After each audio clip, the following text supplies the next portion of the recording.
Welcome back, everyone, to the official episode 1 of GHK Radio. Hello, my special hosts, Nemurenai Kai and Girl DM. Hello. Hi! We made it to another episode! Yay! We made it to we did it! I almost said, here we go again, chat, as if this was a script.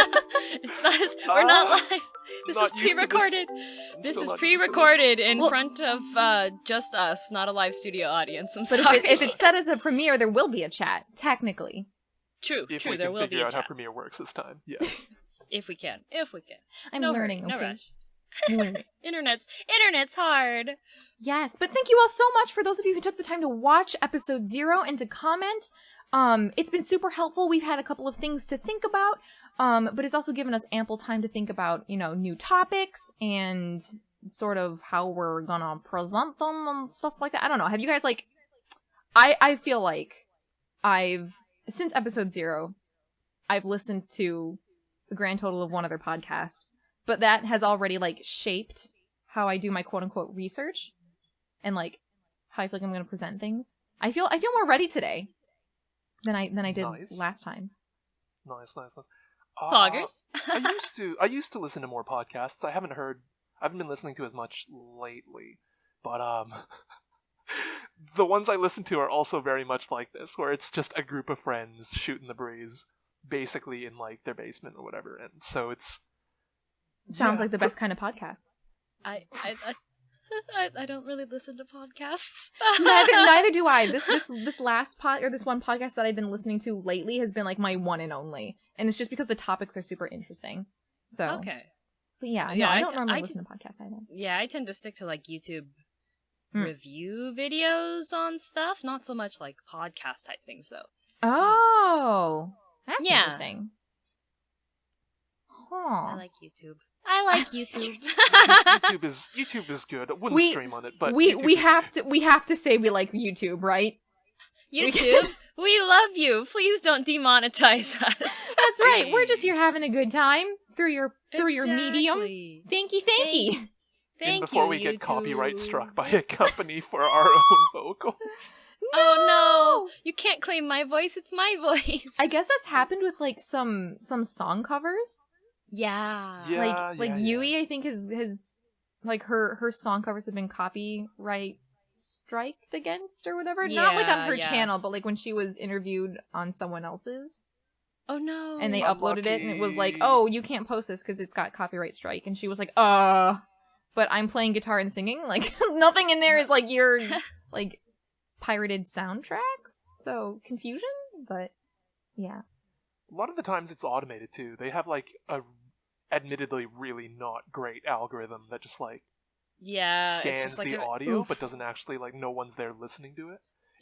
If it looks the sound waves look similar enough, then it might flag it as so if you're good, you'll just get struck. So it's a compliment, really. Yes, potentially.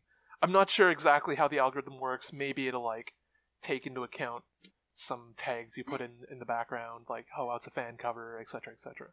But who knows? Or maybe someone starts reviewing. Anyways, that's not what we're here to talk about today. But that's not your topic, Guy. No, that wasn't my topic, actually. Oh, well, you used up your topic already. I'm sorry. That's all. Yeah, your 30 minutes have passed. You're done. You're done. Half an hour's already shot by. All right, I'm out of here. It's nice having you. Bye. Hey, it's me and Harune's duo podcast. It's GH Radio. Hello. It's GH Radio. Hello. Welcome. There was a K in here before? Never knew. Never knew. Sorry, I'll start my own podcast. I'll make an even better podcast. It'll just be called K Radio. K Radio. It'll be me, myself, and I. Loneliness life. I have one response for your new K Radio. K. Okay, get K. It's fine. K. That's all. Never have I wished more I could move these hands. You gonna try to throw hands with me? Can't throw hands in the studio. Listen, you gotta be good beans. True. This is a rental space. We can't ruin our studio over here. No, we rented it for the photo shoot. Now this is just domestic property. Wait, whose house is this? Is this Kai's house? No, this is my house. Oh, okay. Okay. No, I won't break anything. Can't throw hands in my house. Can't throw hands. Gotta be on best behavior in Harune's house. Thank you. Yeah, the laundry hamper makes a great seat behind me. It's cool. You know what, Yep. Kai? Mm-hmm. Yeah, I just didn't keep want to talking like that. You're gonna end up in there. I didn't want to offer you a proper stool. That's all. We ran out of chairs for people. So Girl DM and I have nice soft cushions, and you have a hamper as a chair. Literally just sitting on your laundry. That's fine. It's Hey, okay. Hey, It's how about we get the show comfortable. started? Why don't we start with the first topic? Yeah, what's the first topic? Yeah, well, yeah, why don't we, because we're not sure, how to talk about what. Who wants to go first? It doesn't even matter. Well, even matter I what mean, the you topic went is. last time, so why don't you go first this time, Harune? Oh, I feel like I'll be such a mood killer. All right, let's go. Let's There's no go. mood to kill if I start it. Wonderful start of episode 1. Let's do it. Let's go. Well, it's not sad or depressing, but it's like more factual. I feel myself leaning towards like the sciencey topics, like I did sort of for episode 0. I feel like I'm doing so today. But the moment I saw the news hit, I was super intrigued. I really just wanted to cover this. Okay. Like I knew from that moment forward. So, here we go. 6 days ago, from the day in which we were recording this, on September 14th, 2020, scientists released 2 papers saying that they have found a gas in Venus's atmosphere that could prove that there is life on that planet. Oh, heck yeah. We've never really, looked at Venus, right? Have either of you guys heard about this thus far? No. No. You are trying really hard to prove that you're the intellectual of the group. I am not! Gaskell Burr. Planet far away. But it's not actually that far. Like, it's a just that in and of itself, it's a fascinating thing that, because... What? It's close to us, though. No, Right. in comparison, Venus is quite close. No, Right. I'm sorry. You said, it's actually not that far away. So in my head, I was trying to go down the list of planets because I forgot where Venus was. And I started with January, February. I was like, what are the planets again? January, February, Earth. No. Wait. Kai, sing the Sailor Moon theme song. That's what I had to do! That's what I had to do! Sailor Venus! Sailor Mercury! Sailor Mars! Sailor Jupiter! See, those are the ones that are before we have Jupiter the outer doesn't come planets. after Mars. Jupiter doesn't come after Mars. Yeah, but those are all the ones that are close-ish more. Yeah. If you want more detail, I believe it's Mercury, Venus, Mars? Mercury, Venus, Mars, Earth. Jupiter? I think. Is Jupiter Wait. next? Oh, maybe. Is Mars after us? Uh-oh. I Are we thought all so. done Hang here? on, because there is the TV show Third Rock from the Sun. That was Earth. Yeah. So it must be Mercury, Venus. You know what it Venus is? is You the know second. what it is? What? I think we're mixing up because March is third in line. Mercury, Venus, You're Earth, still Mars. thinking about the months. Get the months out of your head. Get the months. Months are not. Months mean it's not- nothing. Okay, January does come from Janus, which is related to Jupiter, but that's not going to be talking about what the order is. That just depends on where you can see the planetary stuff. And it's not even tied to that anymore because the months got reworked. Okay. Okay, so it's Mercury. It's Mercury, Venus, Earth, Mars, Jupiter, Saturn, Uranus, Neptune, and if we still include Pluto, which I do. Yes, we do. That's a Sailor Scout. Which I do, yes. That's a Sailor Scout. It's a planet. Pluto is last. Yes. Mm. And there's an asteroid belt that comes in between Jupiter and Saturn. Yes. So those are the inner planets and the outer planets, which I remember because of Sailor Moon. Whichever ones you remember the most are the main planets. Those are the main Yes. Sailor Scouts, and then the 3 that come later are the outer planets, right? Yes. But we Yes. digress. I But don't we like this show We anymore. digress. Makes me feel dumb. Being on this radio makes me feel dumb. Okay. You're not dumb. You'll have your chance You're to not prove that dumb. later. You're not You're dumb. you've got a big wrinkly brain. Yeah, so many wrinkles. So all of the wrinkliness. But anyway, Sorry, so you were talking about life on Venus. yes. Or Yes, life on potential Venus. life on Venus. Potential life on Venus, and it's really heavily leaning towards a positive. And I'll explain why in a second. First off, I just want to say that this is really, really interesting because we haven't really looked at Venus very, very much. Even though it's, you know, it's only one planet away from us, right? Like Mars comes after us, but Venus comes before. We've always been looking for proof of life on Mars, right? Well, there was a really cool David Bowie song, so of course we gotta go for Mars, right? God, I love David Bowie. Me too. But what they found in Venus's atmosphere, the gas that they found is a gas called phosphine. Or maybe I'm pronouncing it wrong. Maybe it's phosphine. But what it is, so it's built like methane or water, the molecular structure. So it's one phosphorus atom with 3 hydrogen atoms built in the shape of a pyramid. Okay. Right? So you can imagine, for those of you who like chemistry or are good at chemistry, that's neither here nor there. But anyway, but yeah, the important thing to note is that it can be found on Earth, but you're most likely it's super toxic. It's toxic to organisms that need oxygen to live. Yeah. So basically, like most living things here on Earth, you'll see it often as insecticides, sometimes in some like deep sea worms or something like that, sometimes in like the digestive systems in animals or whatever. But like the point is that it's toxic to organisms that need oxygen to live. Yeah, right? And a lot of our Earth life forms are oxygen based. Exactly. So I'd you say would a fair amount of them, yes. You would hear that. And you would go, well, then how does this prove life if it's so against what we need to live? But there are organisms that don't use oxygen to survive. Those are called anaerobic organisms. And when we do find those kinds of organisms here on this planet, we see them highly associated with phosphine. I guess it's important to note, like in the article that I read, that they have seen, so like according to one scientist, they have yet to actually see a microbe create the gas. They have just seen that where these microbes are, the gas is also present and in, you know, decently large quantities. Oh, so they're theorizing like finding that gas may be indicating that these microbes do exist because they let off that gas. Yes, exactly. So another interesting point to note. So this isn't actually the first time they found phosphine gas on a planet's atmosphere. They've also found it on Jupiter and on Saturn. However, the reason why this isn't like breaking news when it was found on those planets was because those planets' immense heat and pressure alone are enough to shove the phosphorus and hydrogen atoms together to make that gas, right? So, right.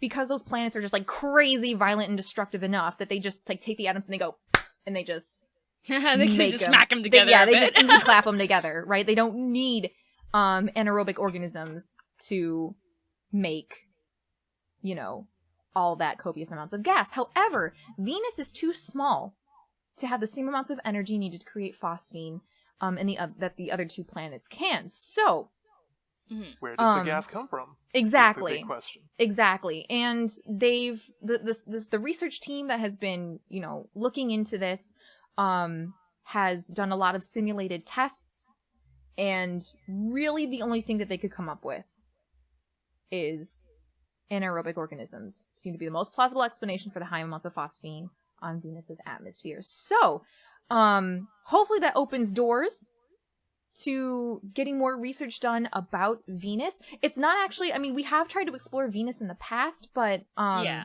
it's pretty tough to get there, actually. Yeah, it's all like caustic gas and stuff that unfortunately, like, a lot of the technical instruments that we build can't really hold up to the caustic gas that much. So it's like you get a really limited window, essentially, of when you can gather data. Yes, exactly. Its atmosphere is 90 times more dense than Earth's, with a surface temperature of around 800 degrees Fahrenheit. Now, for you guys who don't know Fahrenheit, freedom units. Use metric, you damn imperials. I don't know how to spell Fahrenheit. Just F. you can just Celsius. type 800F to C. So that's 426 C. Oh, okay. So it's just okay, like yeah, a little bit hotter than you want to put your chicken nuggies at. I mean, yeah. I mean, I've never put my 350 for 10 chicken minutes. nuggets in for 800 degrees Fahrenheit. I mean, like, me We do neither. 350 for 10 minutes for frozen food. Yeah, but that's Fahrenheit, dude. But he's Canadian. Oh Yeah, yeah. it's Oh. no, our Canadian appliances and recipes still are majorly in Fahrenheit. Oh! You're right. It wouldn't be 350 Celsius for frozen food. I You're right. was so No. confused. I was like, I don't understand how you would put your nuggies at 800 degrees Fahrenheit. I mean, if Your you got a nuggies pizza would oven, cease to exist. I'm having charcoal today. It would just like obliterate. But anyway, yeah. So the pressure of Venus's the pressure of Venus, like being on the surface of Venus, is apparently enough, and I quote, to crush some submarines. So Poggers. I don't know why anyone would want to go there. This is what I'm hearing. Okay, NASA, don't send submarines to Venus, okay? Spaceships might be a bit more effective if you reinforce the hull. But, like, a submarines ton, have no reason to apparently. be there. It's fine. But yeah, so that's the exciting news in the science world. I know there's, for a lot of people who, where the more basic debate is, do you believe in extraterrestrial life? Mhm. Right? There are a lot of people nowadays who subscribe to the idea of, like, our planet is not that important. We were just very lucky based on where we are located in our solar system, that we had all the right conditions to support life. And it would be crazy to think that not just in our universe, but beyond, in all of the other universes that exist, that there wouldn't be a planet similar to ours. So it's, I mean, right? I'm gonna believe we're the special ones until I get, like, an alien space guy come whisk me away in a spaceship. You want to be whisked away? Heck Jeez. yeah! Maybe he'll have, like, elf ears and wings? Maybe. There is apparently, so this is where the podcast that I had been listening to, Chilluminati, shout out to Chilluminati, by the way. Oh yeah, that one? The one you tried to show me? Yep. Yes. But, like, they go several episodes, like, every once in a while, they'll, like, return to these sort of topics where they talk about, like, the different alien races, the different alien species, and the different theories of, like, how their interactions on Earth and things like that. If you're interested in that sort of thing, but, like, just beyond the silly, I think I do sort of sit with the idea that it would be very narcissistic, I think, of us to think that we are the only special planet capable of life out there. Well, I think the other planets definitely are capable of life, depending on what your like basic life forms. Like, if we're talking like bacteria and microorganisms and such, it's not really that much required in order for them to exist, I think. I also think that there's, like, this idea people subscribe to, that the life on other planets is relatable to the life we have on our planet. Oh, exactly. We've got the Marianas Trench and all that. That's, like, an unlivable condition for us. But you'd still find, like, bugs and shrimp and whatever down there. So they think, oh, under these relatable conditions on this other planet, maybe there's space bugs and space shrimps. But, I mean, who's to say they don't have, like, something there that we relate to as a rock? What if that rock was breathing? Oh. What if that rock is alive and we just don't relate it to that? Nobody thought to look at that rock and think, yeah, it's a living creature. Huh. True. What if it just sits there all day in its little shell, rock shell, and then, like, absorbs whatever gas you were talking about, and it's like, haha. Just eating Venus farts, you know. Eating Venus farts! I mean, what an existence! I mean, that could still be life. Everyone's thinking, That's like, true. Are there aliens? Are there intelligent life? Who knows? There could be, like, a whole network of little fart-eating rocks on Venus, and we wouldn't know. Kai wants to have a pet. Kai really wants a fart-eating pet rock. I honestly could not remember the name of the gas you were talking about. Phosphine. I'm clearly not the smart one in this show. I could have totally pronounced it wrong, too. PHOSPHINE, phosphine. PHOSPH. Probably Yeah, phosphine. phosphine, Yeah. phosphine, could be anything. I don't know. Phosphine. I did not want to say phosphine, so there's that. Phosphine. Sounds like a Pokemon. It does, doesn't it? A little bit, yeah. Yeah. But yeah, I think that's yeah. Go ahead. the thing that I'm always like, the stuff I like to look for as far as like intelligent life signs and such goes, because like there's a difference between when you're considering looking at is there life on other planets versus is there what we would consider to be intelligent life, like life forms able to communicate with us. And so far we every now and again we get like radio wave blip things, but those can be explained by just like natural space phenomena. Mm-hmm. We haven't really had one of those aliens moments yet. But that's the kind of stuff that I look more in depth into, because then if there is the possibility of there being like the microorganisms, then there is also possibility spaceship hot alien guy whisk me away. So Kai wants fart-eating rocks. Yes. And Girl DM wants an elf-eared alien guy to whisk her away. Space boyfriend. I mean, Space like, boyfriend, the yokai thing really isn't working out here on Earth. So if I can have just, like, a yokai-esque, oh my goodness, if you had, like, equivalent fox ears and a tail, heck yeah, let's go. All right, well, when you come back, you can tell me all about your experiences. Yeah! And we can open up our findings to the world and just let everyone know that aliens really do exist. Aliens do exist. Yo, what if the aliens, yeah, they're like sapping our Wi-Fi right now, they're like consuming our media, and they just see like the rise of VTubers. Would they think Earth is just populated by like cartoon people? Go ahead. That would be really cool. I was just thinking like, what if VTubing is natural for alien life? They don't communicate through their real like physical bodies. It's all like internet projection or like electro projection or whatever. That's an like interesting anime thought. avatars. Well, they do like. There has been. Oh, I can't think of that YouTube channel's name. It's like this German sounding like I don't know. Yeah, but they that's do like very these... German. I'm so sorry, German speakers. Forgive me. But they do these like animated, like the more you know, sort of sciencey related videos, and they did one about like like where we sit on the multi-universal scale of like civilization progression, planetary progression. So they have like a ranking of like 4. So either you're stage 1, stage 2, stage 3, or stage 4 civilization based, and they like explain in the video that it's based on how and where you get your energy from. So like stage 1 is like just using the energy of your planet. Stage 2 is using the energy of other planets. Stage or I think your solar system's sun.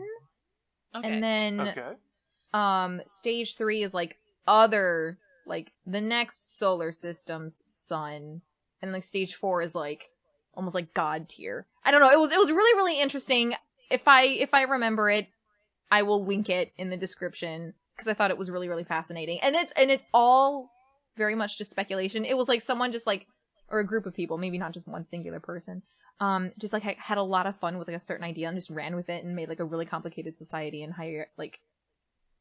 hierarchy of civilization. It was really cool. I don't know. I don't think I'm selling this very well, but that's what. But that was the video. I like the metrics setting for because like it's hard to judge exactly what a level is unless you have somewhere to like place things into categories and such, right? Right. At least I mean for our general society, we everything gets put into categories, right? Right. But like one of the other ones that I saw like for intelligent, well, like where we are like on the planetary scale and stuff is like communication methods as well. Like a lot of the signals that are sent out into space are mathematically based. Because that's something that is a concept that should be able to be understood in general. I feel that. Like, kind of as a universal type of language. So the theory there is that, okay, if we're sending, like, mathematical-based stuff to potential other societies, then they should be able to figure this out. Right. Makes sense. Because they should all be, like, on the same... Or at least... Yeah, because, like, regardless of where you are, 0 should be 0. Ideally. Ideally. But that could also just be, like, a hiccup in our own interpretation of things. Like, once you start getting into, like, the higher... my brain. Prediction stuff, Yeah. It's kind of like, yeah, sorry, Mr. Hawking, I'm not... Yeah, my that's right. brain's not big I'm sorry, enough. my brain shut down halfway through, Mr. Hawking. You're gonna have to, like, retype that all out again. Copy paste. I mean, I've seen some pretty crazy things even within our own solar system. Oh, what was that actor's name? Terrence Howard, I think it was. Dare. If you guys have seen the very, very first Iron Man film, Yeah, of course. Yes? the guy that played Rhodey Oh, yeah, Oh, yeah. yeah. was eventually replaced to become War Machine and all that. He's been fighting. I remember reading this. He's been fighting really hard to push, like, I think he calls it Terryism or something, What? or Howardism. I don't quite remember. What? But it's like he disagrees with math. What? And is trying to no. like prove that his math system is the correct one. What's I'm his gonna see if I math can fi- system? I'm gonna see if I can find it. What the I'm gonna see if I can heck? find it while you guys continue talking. I mean, more power to him, but, like, that's gonna be kind of difficult to do. Right, like, that's, like, thousands of years worth of, like, I don't know, logic But and... it's not too far-fetched if he does find, like, evidence that he can back up, right? Because for the longest time, like, even with medical-related stuff or with, like, general Earth-related stuff or understandings of physics and things, every now and again there's a breakthrough and it'll be, like, challenging a concept that's been held at the same level for, like, hundreds of years, right? So, That's true. I mean, if there's evidence for it and he can back it up in a way that's not a whole bunch of, like, looking at it and being like, ah, yes, oh, your math, I see. If it's actually, like, looking at it and being like, okay, yeah, this is actually something that is testable. Because, like, with when you're doing, like, scientific stuff and you have, like, a hypothesis or something, you can't actually say something is true until you can identify the conditions in which it is repeatable. Right, because Right. or else anyone could just claim anything.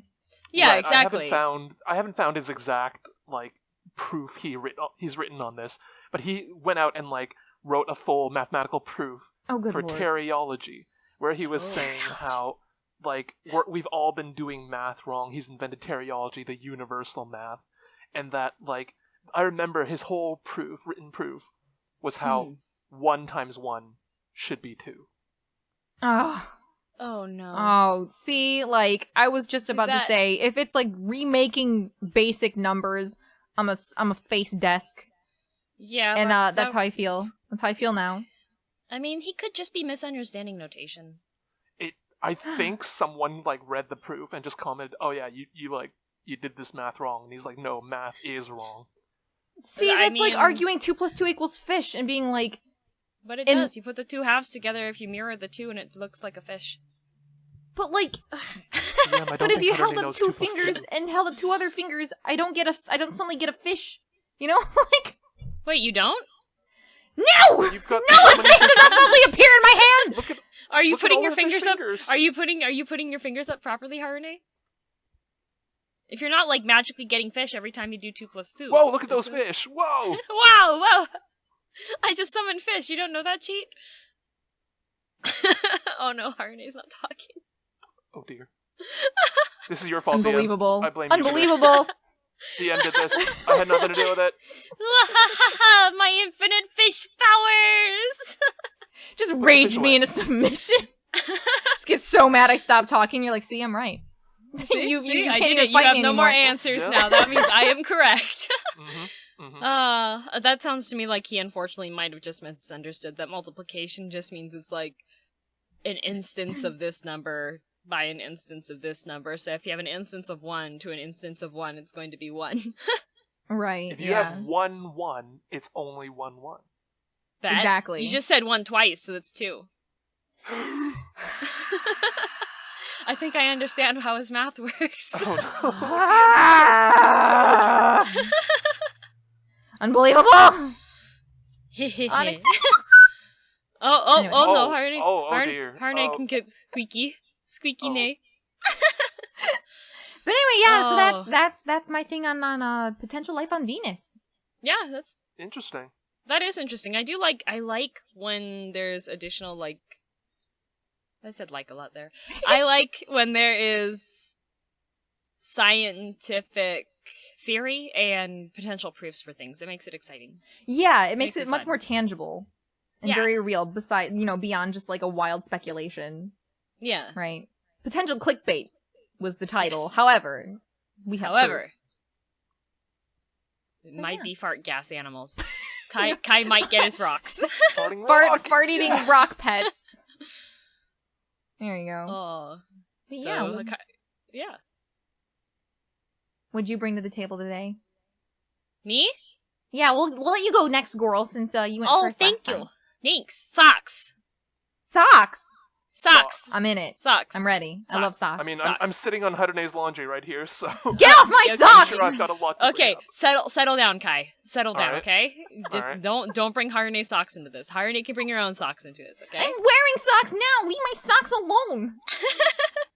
I'm not. I'm actually not. So Disgusting. socks. Yes, I'm sorry, Socks. How old do you think the concept of socks are? How old They're do you actually think that concept really is? old, aren't they? Like, aren't they like quite old? Or do you mean like the modern idea of socks where it's like stretchy and it like conforms to your foot and stuff? Not so much like the stretchiness, but Well, like the idea of as putting a something fabric that on you, your foot? Yeah, like a fabric or an animal skin on your foot that's wrapped that would like protect your foot further than just shoes would. Right, because, like, to start, wouldn't they have, like, things like moccasins, which is just, like, animal hide? Animal leather. Wait, I'm sorry, how did you pronounce that? Can you say that again, please? Moccasin? Get out. Moccasins? Get out. Moccasin. Moccasins. Moccasins. Who taught you English? Massachusetts? Oh, no. Massachusetts don't know nothing about English. I'm sorry, Massachusetts. I'm kidding. We're kidding. It was a Chicago. double It was Chicago you guys are giving me heck about. Wait. Chicago! Chicago! What is... Chicago. It's a CH. It's Chicago. Shh. Oh, no. Oh, no. Chicago. No, you don't spell Chicago. fish.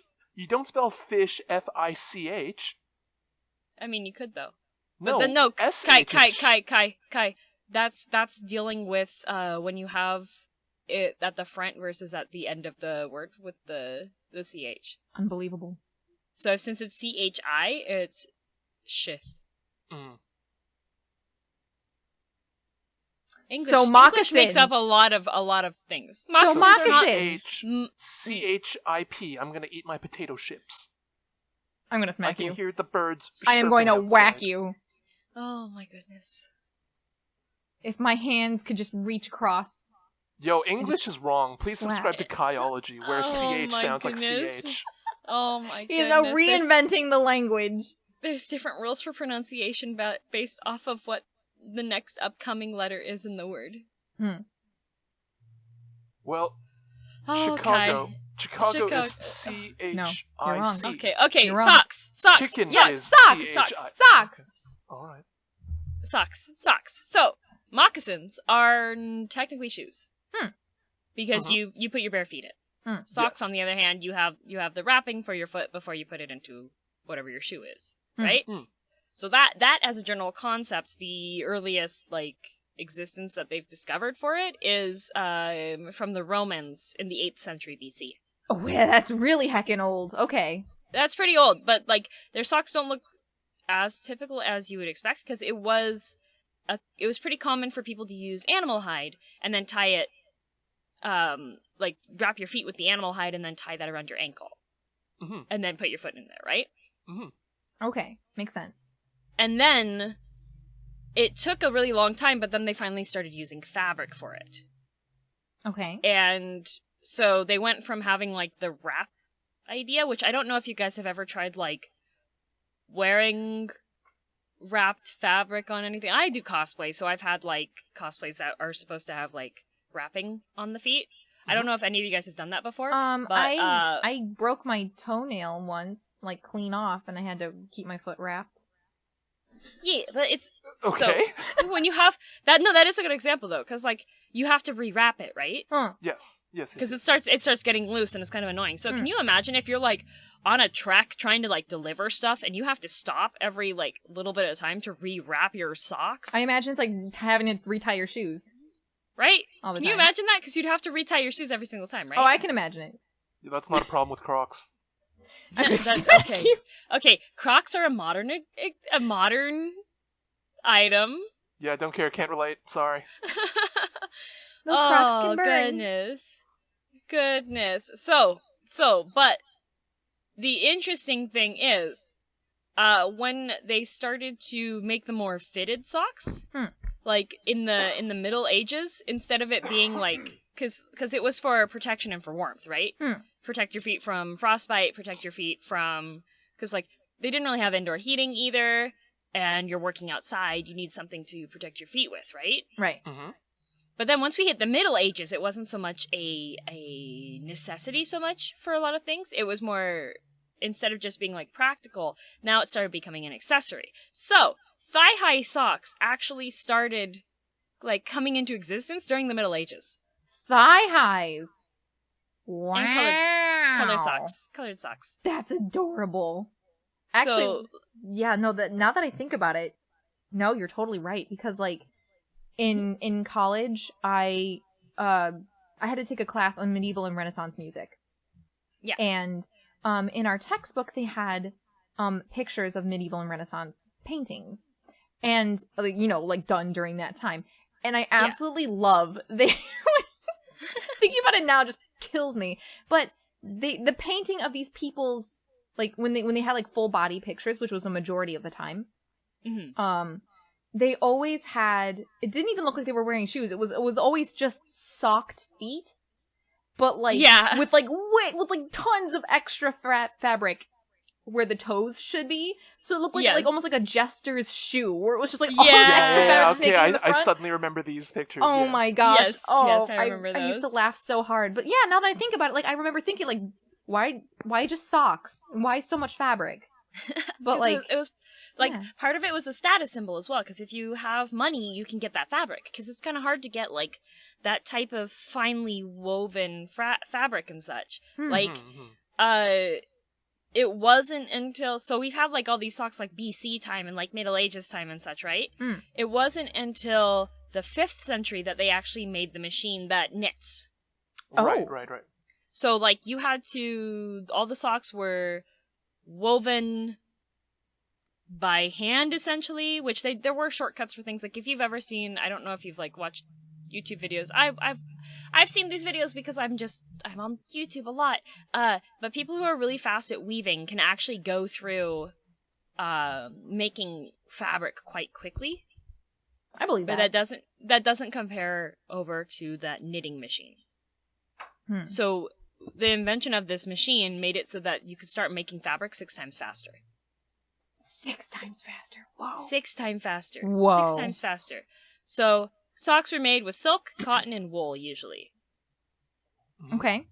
And do you guys know the benefits of all these different types of socks?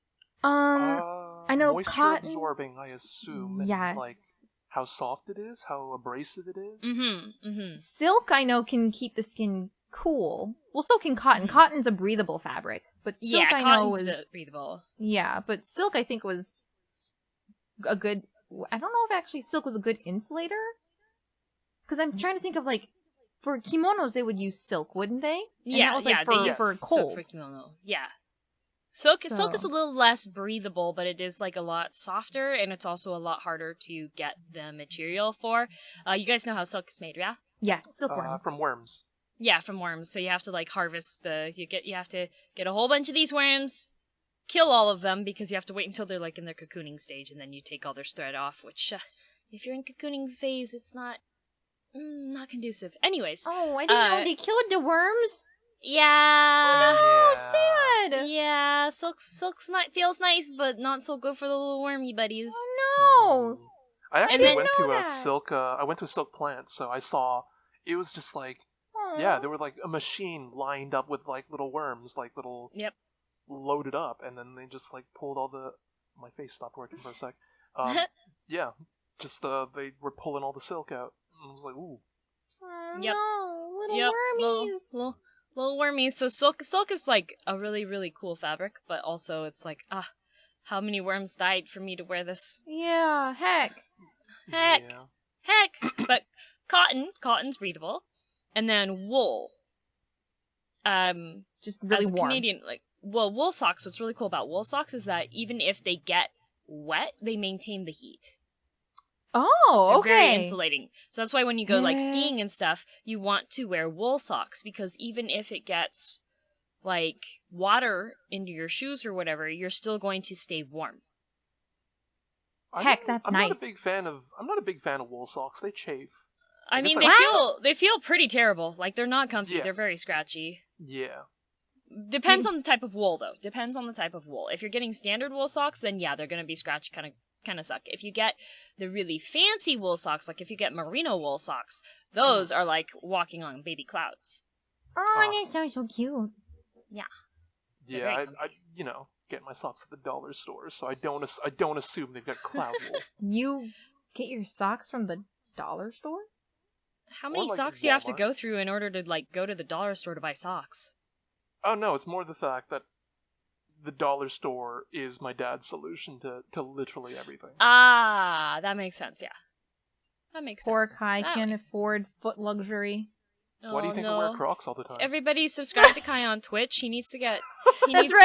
socks. Yeah, it's still September. Sub to him It's so he still can September. buy better quality oh my socks. Goodness. Let Oh, Kai go on to Sock It to me and buy high quality socks. I'm asking you, viewers, please support Kai so that he can We need experience you. high quality socks that aren't from the dollar store. But then I'm gonna need to wear shoes. I can't Yes, sock in yes, you Crocs. will. Yeah, you, What do you you- can wear what do you- socks and Crocs, bruh. Yeah. No, that's gross. Have you seen Rental Girlfriend? She wears socks and Crocs all the time. Who?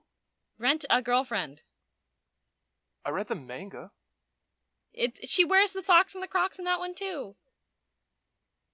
Bruh, you don't even pay attention to Crocs in the manga? What the heck is up with you? I didn't say I liked the manga. Wow.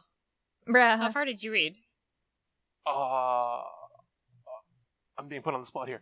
I honestly can't remember. I think the girl just like Died? got into her first acting troupe Oh, or never something mind. like that. Okay. She was like auditioning. There was the introduction because like she was also like mentoring the other Rent-A-Girlfriend. Yes, The okay, really timid okay. one. The really timid one. I Okay, can't remember yeah, yeah. anyone's names, by the way. That's fine, that's fine. There was you a really you need timid to, one. you need to like, you gotta catch up. It gets really good. Does it? Yeah, it gets really good. I don't know. The main character in that just. I know, it gets better. He gets better. There's character Actually development. molding There's at his decisions. there's character development. Don't worry, he's a big idiot at the beginning of it, but there's character development. Anyways, back to socks. Back to So- socks. So, do you know when the biggest breakthrough was? So we had like, socks have all, like throughout history have been, silk, cotton, and wool, standardly. Do you know, can you think of any type of fabric that socks nowadays are made of? Mostly, yeah, mostly cotton and polyester, did you? Polyester. So, polyester is, like, in 1938, that's when nylon was invented. So nylon and synthetic fabrics was 1938. So that's like less than 100 years ago. Yeah, I was gonna say Yes. that's not that old. That's pretty. That's not that old, recent but that's when we and- started getting the stretchy socks. So all of the socks like previous weren't stretchy. That's crazy. You had to have like the right shape. Like knit socks, of course, like there's a little bit of like tension for knit stuff. Which probably But- was a little bit more popular, especially in the early, like, the late 1800s Yeah. and 1900s. But like now we have all the different types, and like we have like bamboo as a fabric, and we have like cashmere as well. Cashmere is super expensive too. Yeah, bet. it is. But yeah, like it's something that's like so daily that we don't really think about. Like, I know for me at least, like anytime I go travel to, like, if I go to Japan or if I go someplace and they have like fun socks, like Sailor Moon. I have Sailor Moon socks. I have Pokemon socks. I have Doraemon socks. That's so anytime cute. Anytime there's like fun socks, I'll buy those ones, even though they're not usually the most comfortable. But yeah, socks are pretty neat. Well, that is kind of crazy to think about. I've only got dark navy blue socks, and since quarantine started, I leave the house maybe twice a week, so I've not been putting a lot of mileage on those socks. Well, the weather's just started getting cold here, so like I actually whipped out my like wool ski socks because my feet get cold real fast. So I have fuzzy socks on at all times throughout fall and winter and into like the first portion of spring. So you're the type that when you're at home, you if it's like wintertime and stuff, you'll be wearing socks then? Oh heck yes, socks and slippers. Always. Kai, what about you? Warm feet are a priority. I had, I think it might have broken last year. We had a little, like, space warmer that I keep under my table instead. So almost like kotatsu style? Not quite. It's just like a little foot warmy thingy. There's no cloth. There's no blanket over it to trap the heat. Right, but like how you generate the heat underneath the kotatsu is a small little space heater that goes under the table. Yeah. Basically that. So... Yeah, like an open concept kotatsu. An avant-garde kotatsu, if you will. I see. Yeah, I just, kick it around for a season and a half, and that might be why it's broken. Yeah, that makes sense, yeah. You going to replace it? Aside from that, I mean, generally speaking, I have... I feel like I'm always on the warmer end of things, so it actually feels quite nice when my feet are cold. So I go through the day, my feet feel nice and cool, and then when I get in bed and get under the duvet, like, it warms up. What do you call that? What'd you say? A duvet? Oh no. The duvet? Tell me it's duvet. If you're gonna tell me it's duvet, I'm gonna... No, not duvet, duvet. No, duvet, yeah, duvet. Yeah, duvet. No, but you're gonna call it like a duvet. Like, where's your emphasis? Kai's putting emphasis on the different syllable. On the wrong syllable, yeah. The duvet, you dingus. Here. Whose idea was it to start this radio show? I hate it. Who decided this? Sorry. Gonna fight everyone here. I like you guys too much. We're just gonna have a discussion day one day when we're just like, what's the slang for this word? And you're wait, Kai, what do you call the thing that you put your head on when you sleep? Pillow? Harune, what do you call it? A pillow. Okay. One of my former co-teachers when I lived in Japan, she called it a pillow. Yeah. I hear that a lot. Like people are like, they'll ask me a couple times, be like, "Can you say pillow?" And I'll be like, "Pillow?" And they'll be like, "Okay, so good. So you don't say pillow." And I was like, "Who says pillow?" Who says pillow? Maryland. If you're from like that area, pillow is a more common way to say pillow. We'll say it's dialect. Dialect is fun in pronunciation. It is. Yeah, but after I've gone through a long day and my feet have been sufficiently cooled off, the cold gets rid of the stink after all. I take a nice hot shower and my feet get all warmed up, and then I trap that heat under the duvet. Ugh. I see. I'm disgusted. I chose this as my topic, but I'm the type of person I hate wearing socks. Really? Right. Well, I will wear them like inside shoes and such, because if you have socks on, it prevents your shoes from like breaking down faster. And it's just more clean overall, right? Because you can wash the socks. You can't really wash the inside of your shoes too often unless they're Crocs, because then you can take the hose out back on them. But like once I get home from like work or whatever, socks and shoes are immediately off. I have same. And I can't wear slippers either, like the fuzzy types that you put your foot into. Yeah. I can't. They're like giant socks for me. I just can't handle it. That's so heartbreaking. I'm sorry. It's okay. But what I have instead is I have kind of like flip-flops. I have traditional. I'm the biggest weeb. Oh my gosh. I go off of what is most comfortable for me. And so right now what's most comfortable for me is traditional like Japanese shoes, not geta. But I was gonna say geta? Not geta, but the woven ones. That they're a bit more soft. They're more like traditional for summertime. But they're, let me see. Let me look up really quick. Woven Japanese shoes. What are they called? Are they indoor slippers or are they for outdoor? They're for both. 6 styles. Ooh, I think I have nunozori, which are textile cloth sandals, which I wear sometimes. But these ones, not seta. I think these ones are, these are zori? Zori. So they're woven on the top, but they have a platform, and you're not supposed to get them wet because they are woven shoes. Oh. But I just like them a bit more because it's keeping my feet off of the ground. I can still go outside and like I can I can get stuff from like the mailbox and such, and the way that the bottoms of the shoes are, they don't really catch dirt because they're smooth and flat. Right. So, but I can't handle like slippers and such. Yeah. I feel the same way about like socks. It's like no matter how cold or whatever it gets at home, I'm the type that'll never put on socks in the house. Yep. I would much rather. Like, society demands it. If someone's coming over and my parents like put some socks on, I'm like, eh. Yep. I would much rather have like wear warmer clothing than have something on, like have socks on.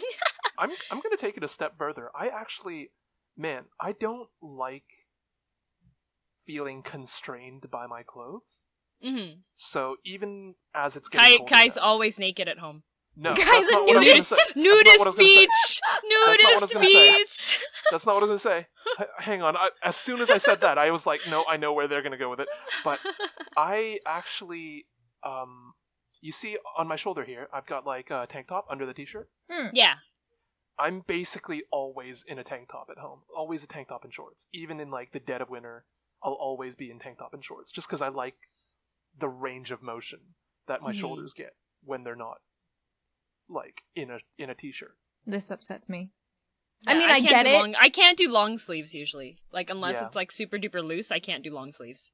Like when I go out and society demands I put on proper clothing, I'll be like, all right, t-shirt and jeans, that's fine. Long sleeve shirt and jeans, that's fine. But at home, it's always just default back to like tank top and shorts, because it's so it just feels liberating. Without going to the extent of nudist beach. Nudist beach! I feel so like, I mean, of course I won't ever judge like when someone feels comfortable in their own home, right? But like it's just such the opposite for me. Like if my feet are cold, I'll never be warm. If my feet are cold, I'm doomed. So like sometimes I'll wear socks to bed. Like Gross. wool fuzzy socks. Because I'm so cold at night. Like I get so cold. When I sleep. And I know people who like as evening comes, or like, you know, around bedtime, like their body temperature actually begins to rise. I'm the complete opposite. Like I run cold. Like my average body temperature is like 96 degrees. Oh wow. Yeah, you run super cold. Yeah.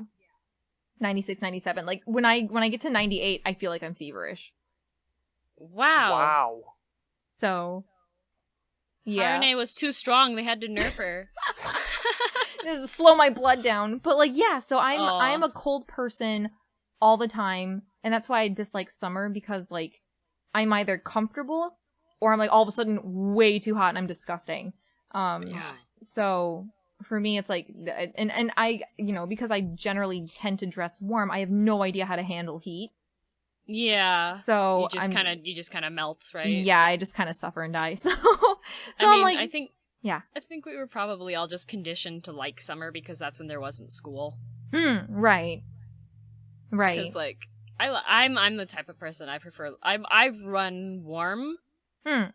I feel like possibly Same, maybe like same. I'm usually like at home even in wintertime. I'm in shorts and a t-shirt still without the heater on. Just like Without the heater on. Like if I need additional warmth, I will wear a blanket. Exactly.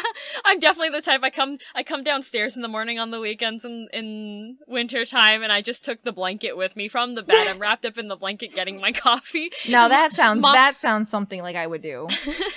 And Mom's just looking at me and being like, "Hey babe, you want to put on like a hoodie or something?" I'll be like, blanket's no, good.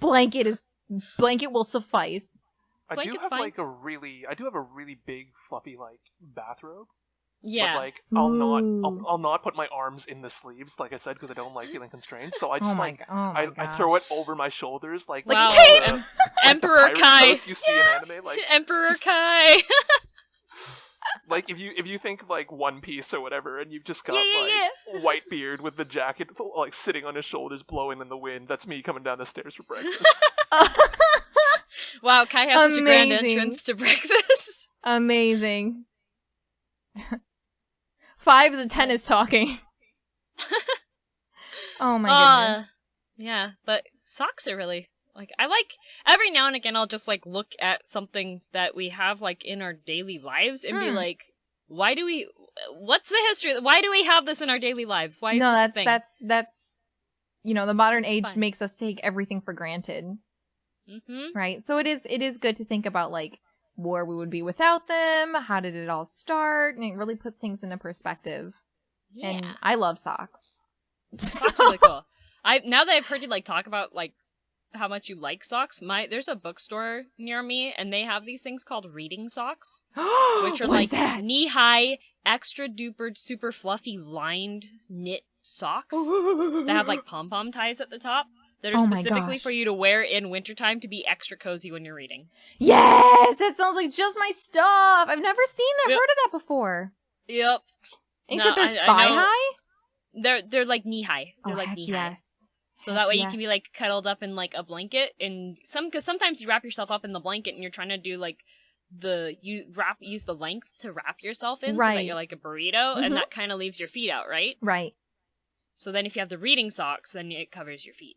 That's amazing. And I know, like, I have almost everything under the sun, like, to keep myself warm in moments of idleness. Like, I have a Kigu, I have a Snuggie, I have this, like, big fluffy cape thing that has, like, so it has no sleeves, but it has a clasp on the front.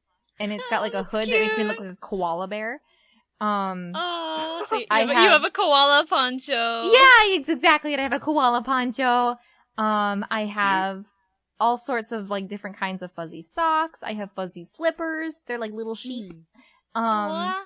And I have like tons and tons and tons of blankets. I've got pillow pets. I have, Jinbei-san, multiple sizes of Jinbei-san. So I've got like everything that I could be like possibly snuggled and cuddled and like warm with, but I always want more. Like, I have an electric blanket. I'm looking at getting like an electric, like a little heating pad for my tummy. Oh, and I like stuff. those. So yeah. So I'm looking into everything that keeps me warm. All the warmth.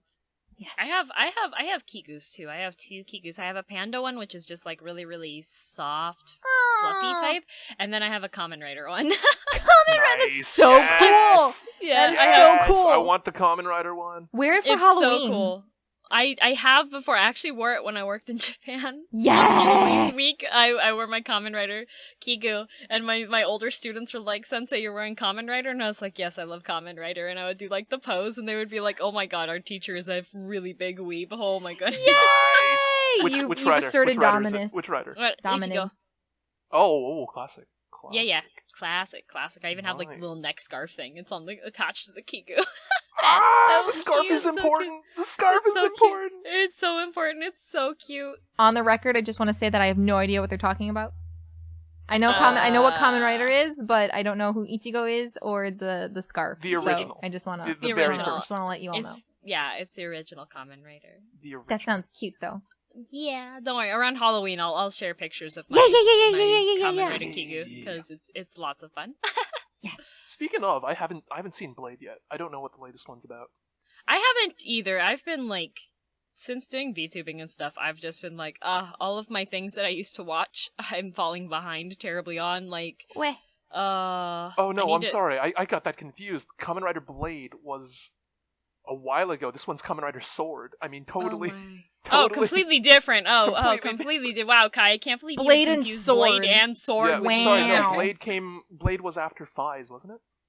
I think Blade was after Phys, and the new one is Sword, which is... I'm so behind. I am I so know, behind on Kamen Rider. I haven't watched since Wizards, so that goes to show how far back I am. I need to take like a month off and just Watch party, let's go. Binge. Watch party. Okay. Harune, you wanna get indoctrinated into Kamen Rider? Sure, sounds like my sort of thing. We're not asking, it's demanding. Yeah, it's okay. a requirement. All right, so I'm being kidnapped into this Kamen Rider Yeah, cult. don't worry, but I'll give you fuzzy reading socks. I'm down. As I'm in. I'm Yeah. in. Say no more. We got her. Ladies and gentlemen, we got her. We got her. Yeah. Yeah. All So right. Well, now I But no, really yes, appreciate my socks. socks. Yeah, I'm simple. I've got like on my bed, I've got my duvet. I've got Oh, 4 my- pillows. I'm gonna smack. I'm Yeah. gonna Bring whack. it. Yeah, I've got my duvet, I've got my 4 pillows, and like the bathrobe that I wear as a cape. I just like throw that on too if I'm feeling extra. Yeah. cool.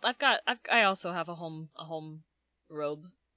It's terribly threadbare now. I probably need to look into getting a new one. But let's see. I've got on my bed. I've got the pillow, and then I have maybe 20 stuffies, but they currently are on a stuffy chain, so they're no Cute. longer taking up my space. Mhm. I have a Pokeball pillow. I have a Nice. Hearthstone pillow. Nice. I have a giant queen-size blanket that's with like faux fur that I got because it looked like something that would be on Game of Thrones. Yeah. I have a smaller fur blanket that I got for free for spending a lot of money at the bookstore because they do that here. I have a regular soft blanket that was a Christmas present. I have a blanket that's supposed to be a quilt for babies, but I bought it because it has foxes on it, and I really That's love so foxes. cute. Yes, get it for yourself. Treat yourself. So I got that. So I have that, and then I also have another baby blanket that's from Daiso, which has stars on it, which I usually bring with me when I'm traveling because it's large enough to cuddle up a bit when I'm on a plane. That sounds so nice. Everything's speaking of baby cute. stuff, I still have my baby bow. I still have like 3 baby blankets. I have my favorite baby blanket. I still have that. It's in the basement though. It's a little bit too fragile now for me to Yeah. use it. Guys, you Like, want another? it's Oh, go ahead. super old, like 20 odd years old, whatever, like super old. The pillow's the size of a sheet of A4 paper, and it's like the padding in it is all like squished and like not fluffy anymore. But I still have my baby pillow. It's got little I don't know why the decal's little Ultramen playing baseball, but I love there's it. that, It's so cute. and Aw. I still have Snowball. They're both sitting in the guest room, so. Aw. That's so cute. I still have my first stuffed animal. It's a Same. little leopard, and its name is Lumpard because I couldn't say leopard. Oh. So I still have Lumpard, and Lumpard's been repaired multiple times because I used to tie a string around her neck and drag her across the floor because she's a pet cat. And so, like, if you drag a stuffy across the floor a lot and it's one of those bean-filled stuffies, the beans tend to fall out, and then you have to repair it. So Right. have that. But we still have my grandpa's childhood toy Oh. Oh, Whoa. from like pre-World War II Germany. Whoa. So this is what makes it terrifying, though. It's one of those wind-up monkeys that has the symbols, but all of the fur has fallen off. That's terrible. And the mechanic still works, so you can still wind it up, and you have this like terrifying animatronic Five Nights at Freddy's reminiscent little monkey with the symbols that hits That's the so symbols funny. together. Oh my gosh. I don't What know why a I thought you day. were gonna say it was like a stick and hoop and just say like, yeah, times were tough back then in Germany. No, we have just this hairless symbol monkey animatronic. That's terrifying in all of the best ways. It's so Yeah, good. no, Snowball's still in pretty good condition. Snowball's my first stuffed animal. Aw. And I got him, I was told, the day I was born. Aww. My dad went and got him and presented it to my mom at hospital after I was born.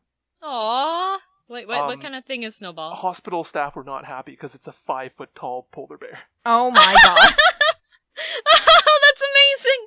Oh my god. You want to give this to your newborn baby?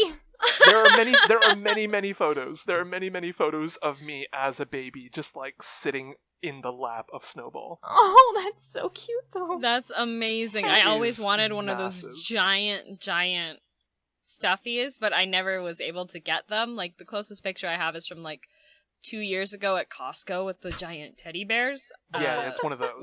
With me, sitting on one of them because it's bigger than me. That was me, but as a baby, yes. As a baby. And now Oh. Snowball's lounging on the guest room bed. And Aw. that's his throne. That's where he stays. That's his throne. That's his kingdom. The kingdom of Snowball. How about you, Harune? I have every single stuffed animal I've ever received in my life. Nice. I have not gotten rid of a Nice. single one. I know where all of them are. I've never named them. I never really started naming things until I was significantly older. But Mhm. I'm just so attached to them all. I could never give any of them away. I don't think I've gotten rid of any of mine except for one. And that one, so when I was in elementary school, they had the winter gift exchange. Oh, yes. And Yes. everybody was supposed to spend a certain amount of money on their presents, and it was supposed to be kind of Secret Santa-y type sort of thing. Mhm. But the teacher messed up. Oh. I did not have a partner to receive a gift from. Oh, no! Oh no. So I Sad. got the backup gift. And the backup gift was provided by one of the boys in class who was my least favorite person in class. I don't Oh. remember his real name. I just called him Milkweed because his last name sounded sort of similar to that, and I told him he was a pest. So Oh boy. Oh my It god, I was- love it. This is like an anime setup. it was the ugliest teddy bear you've ever seen in your life. So it had regular fur, except for the stomach was nylon. Ew. Shaved nylon. Ooh. Ew. It was Why? ugly. It was from my least favorite person in the class. Ooh. And it was something that looked like you would pick up at the dollar store. Yeah, like Kai's socks. Yep. It was worse quality than Kai's socks. All right. Hang But- on now. So I was I came home, I was crying, I was upset. I was in 4th grade. Mhm. And I had put a lot of time and care into choosing the present for my person. I had written little notes for each little section for it. It was a multi-part present. Oh. And then I get this heinously ugly teddy bear that obviously was not any effort put into choosing it. No. So I got home and I was upset, and my dad was like, "Hey, you should regift this." And I was like, "Who the heck would want this terrible teddy bear?" And he's like, "No. Let's put a bullseye on its stomach and give it to your cousin for target practice for Christmas." Oh my gosh. Oh. So Oh. we remade a tag for it reminiscent of the Beanie Baby tags, Huh. and attached it to the ear and made it blow me up bear. Oh my god. And I wrote a little Oh. poem about it and everything. And so we Oh. gifted that to my cousin. Oh 'Cause man. my cousin liked doing target practice and stuff, and had multiple guns and such. And so what 2 or 3 months after I gifted it to him, we were going to visit that cousin and aunts and everything, and he was like, "Hey, want to see the bear go?" Oh my gosh. And so he set it up and everything, and shot it, and stuffing everywhere. Was that This is satisfying much for better. you? Yes, it was so much more satisfying to make this bear into a target Oh my practice. goodness. Oh goodness. That poor bear though. Yeah, I know. It wasn't the bear's fault, but man, oh Mhm. man, Milkweed. If you're watching this, I still hold a grudge against you. You were not nice. Wow. Imagine not getting cheered by Girl DM. No, cheers for Milkweed. Jeez, Milkweed, you really messed up. You messed. You Stinky. heckin' messed up. Stinky. Oh my goodness. Well, so Kai, you've already Yeah. you're 0 for 5 right now with your Uh-huh. pronunciations and your I hate lack it of here. admiration for socks. What do Why you am I have with here? us today? Why am I here? I mean, we tried to get rid of you at the beginning. I'm joking. No, we're very happy that you're here. You're a We wonderful were addition. happy. a good shellfish. Good Yes. small shellfish. Good Kai. Good Kai. Yeah. So same as last week, I'm gonna bring the topics back around to VTubers actually. Okay. Wow. You know, in Hey, the end, I'm a this is still a VTuber. show from VTubers. I can't talk. Excuse me. Hey Kai, did you know you're a VTuber?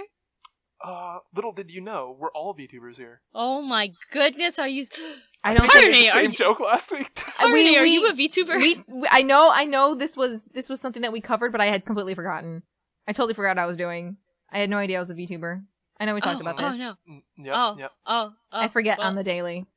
Actually, yeah. So that kind of ties into the topic when she joked about how she forgot that she was a VTuber, because I wanted to talk about kind of degrees of separation between the content creator and the VTubing avatar.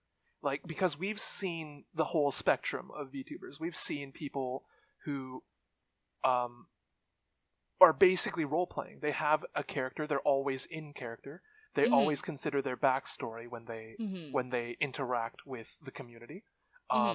There are those that are like, oh, what is streaming? How does computer work? We don't have this in Fantasy Elf Dragonland.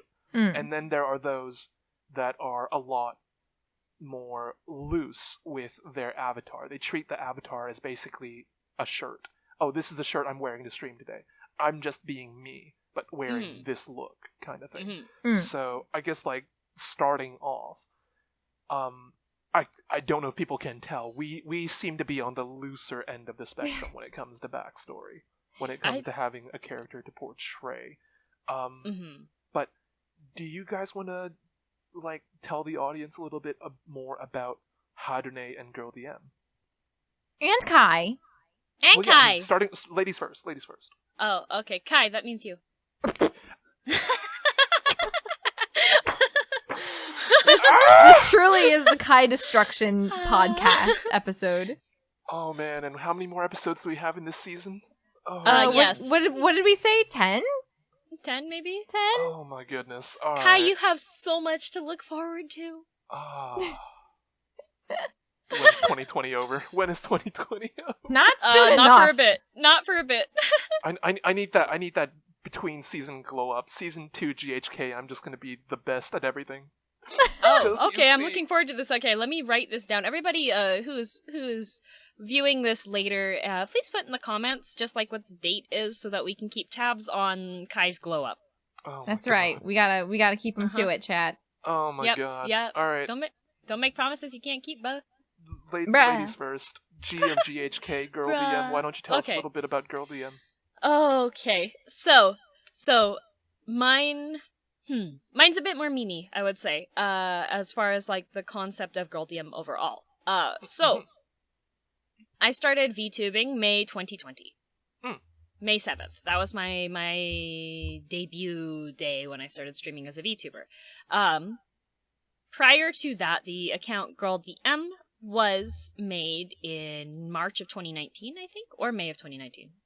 One of those. It was made due to an inside joke with friends in the Overwatch community. I'm really into esports, like Overwatch specifically. I do also like League of Legends, and I play Overwatch. And people who follow me have probably heard this story before, but the way Girl DM came about, Girl DM stands for Girl Direct Message. Yes. So it's pretty common in the gaming scene for there to be, like, Discord servers where people can match together with the types of people they want to play with. There was one of them that was particularly infamous in the Overwatch community, which had guys who wanted to girls to play their support player. Oh. I'm aware of which community this is, yes. Yes, so guys would post, like, these very long, detailed things being like, oh, I'm a very aggressive DPS player, and I'm looking for a submissive healer to listen to every word I say, and blah, blah, blah, kind of stuff like that. And, like, right out their whole thing. Or they'd be, like, other type being like, I want to have you, like, insult me and do blah, blah, blah, stuff like that. Well, one of my friends was in this server, and she was the one who was like, telling our private server group about this kind of stuff that was happening. Every now and again, she would like screenshot one of the posts, like the wanted ads kind of things, and share it with our group, and we would all like read it and be like, these people do exist. They're vibing. One day, in this big section, in between all of these paragraphs of text, this guy just types girl DM. Like, all the other ones are like, oh, I'm looking for this type of person to do this, blah, blah, blah, blah, blah. This one guy is just girl DM. You are a girl, DM me. Yes, Oh, exactly. my He doesn't goodness. care. He just wants a girl to DM him. Oh my goodness. We I thought love this it. was hilarious. So, like, Oh. for a certain period of time in our private Discord chat, instead of saying, like, good morning, we would just type girl DM. Like, or like female direct message, or like have like expanded out and say it in like a whole bunch of different ways. It was hilarious. We thought it was great. And so I had the idea of, I'm going to make a Twitter account. Name it Girl DM. And that I was going to follow a whole bunch of people in the Overwatch community, as well as some of my friends, so that they wouldn't know it was me. And like my initial tweets were all like the flushed emoji and sweat drops and saying girl DM. Like, if you look back in the history of this account, that was literally like girl DM, girl DM, girl DM, girl DM, and such. Like, a couple days ago, I post one of the meme copy pastas that's going around with the professor worried about the student for, like, doing something at 8 o'clock in the morning, and I subbed in a whole bunch of words with girl DM. That's another thing that I used to do. Like, any copy pastas, I would rewrite it so that it would just be like, hey, I see your girl DM is girl DM today. Do you girl DM? And just be like utter complete nonsense. But it was just this meme related to the Overwatch community sort of account. And it started to get a bit infamous. People started recognizing the account.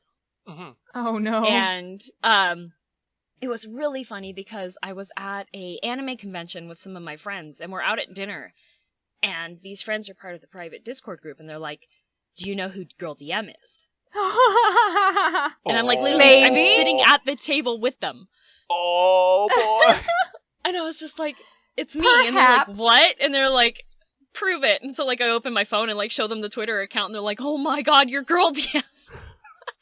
And then that's what we say too now. We're gonna be like, oh my god, you're Girl DM. You're Girl DM. And so, you're like, Girl then DM. I went to, so the Overwatch finals were happening in Philadelphia, and I did a big trip there, and I made some posts on Twitter, like, just beforehand that I was going to be going there. And we were in the lineup to get in, and met up with my friend's teammates for her ladies team. And we're in line, and one of the girls is, like, checking her phone, and she was like, oh my god, guys, Girl DM is going to be here. No. And I'm standing in line You're with like, her. And I was just like, oh, man. I'm just like, ma'am, please. And she's like, what? And my other friend starts like cracking up because she knew. And I just turn my phone and show her, and she's like, you're Girl DM. Oh and my like, god, you're Girl DM. It's like a Hannah Montana moment.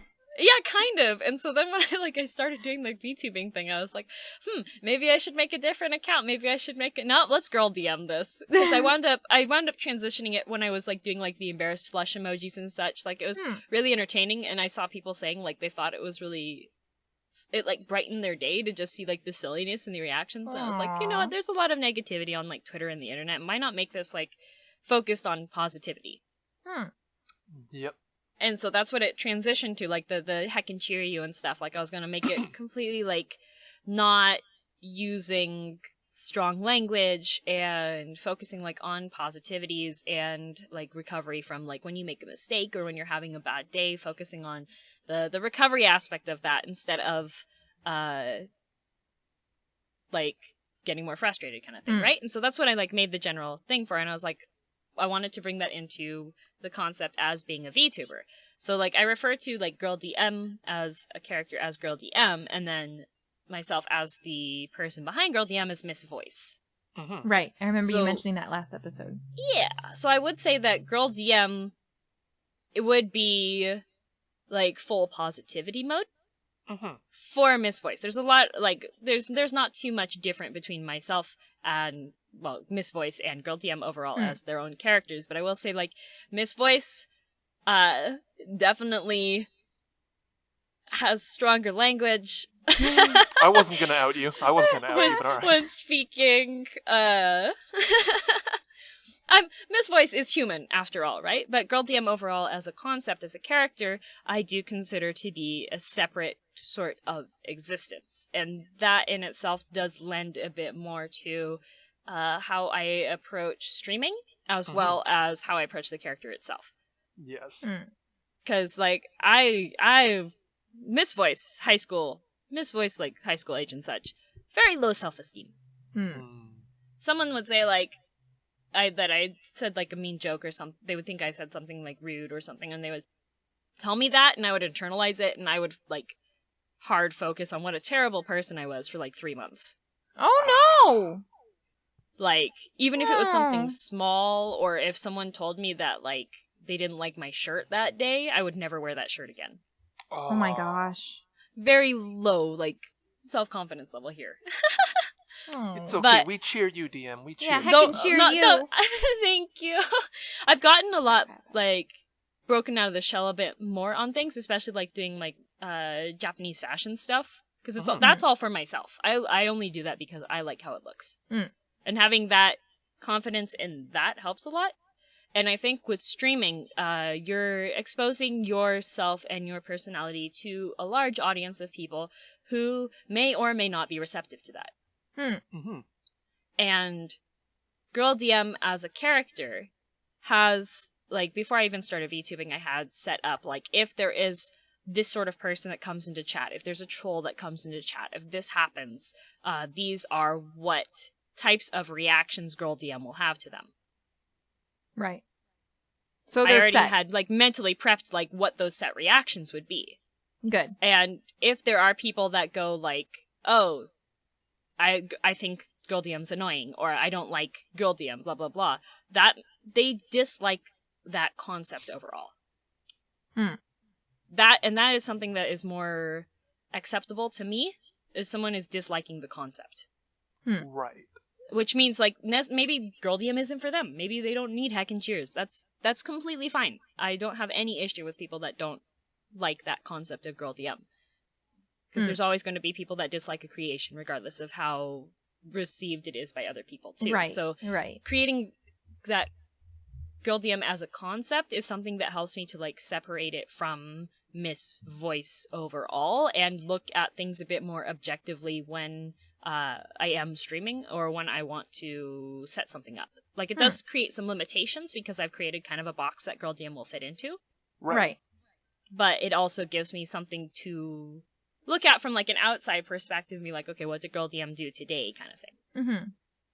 But so Girl DM as a character doesn't so much have her, like, a backstory. It's more based on an abstract concept. Like, it's not like, oh, I'm green-haired cat girl from whatever fantasy world here to stream for you kind of thing. Yeah, exactly. The only like kind of backstory I have is when people ask like what the origin is or how old Girl DM is or what Girl DM is. My default response back to that is Girl DM is infinite. Girl DM expands with the universe. Yes. that's my response back to any of those. I don't have any like storyline thing like Girl DM just like exploded with the creation of the universe and has been expanding ever since. That's my backstory. Girl DM is always with you. Yeah, yes. she was created in the Big Bang. Yep. So the cat ears are just preference. Yeah, I actually have a model without the cat ears. Ooh. I remember seeing like your earlier art. Yeah, the earliest art just had the short green hair but no cat ears. Yeah, and then I was like, you know what, sometimes I like drawing cat ears on things, so you know what, let's go with the cat ears, because cat ears are fun. So now Girl DM has cat ears. Very cute. Very fluffy. Very cute indeed. Very fua-fua. Fua-fua. So yeah, that's Girl DM. How about you, Harune? So, all I know about myself is I'm a virtual personal assistant. I mean, all of you know that too, right? Like every time I introduce myself, it's hi, my name is Harune. I'm a virtual personal assistant in training, right? I was created to help, right? I may not be the sharpest, proving my point here. Excuse me.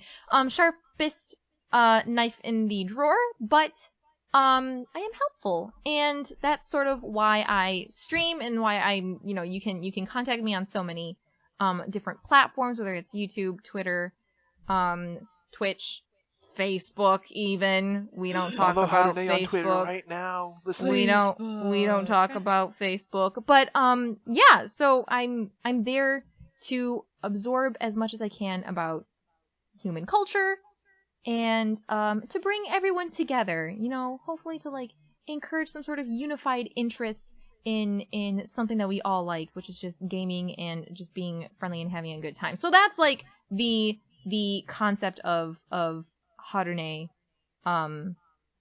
herself.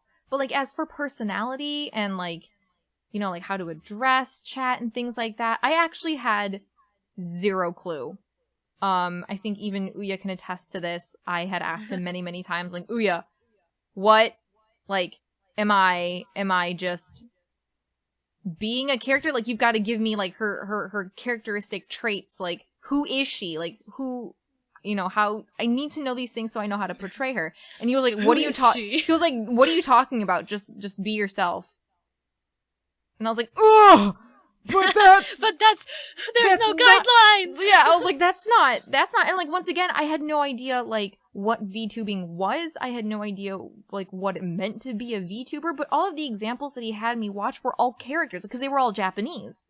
Right. So he had me look at, like intro videos for Kizuna Ai, Ruizu, or Ruirisu, I can't even think of other ones. But I was like, yeah, what? I still don't get it. Like, so it's looking to me like these are characters. Like, I had looked at Miya Kimino and things like that, and I was like, okay, yeah, these all look like characters. What's the character? And he was like, someone helpful. You know what? That does sound very much like a Ouya response now that I know him. And yes, for any listeners wondering, Ouya, the great fox above, is Harune's manager and our producer, basically. Producer-san. So, Producer-san. Yes. Producer-san. That being said, though, I do love Ouya to bits. He is a genius in his own right. He, is definitely a lot, like, almost everything that I am not. Which, can be wonderful, right? You want to, like, work with someone who can fill in the blanks.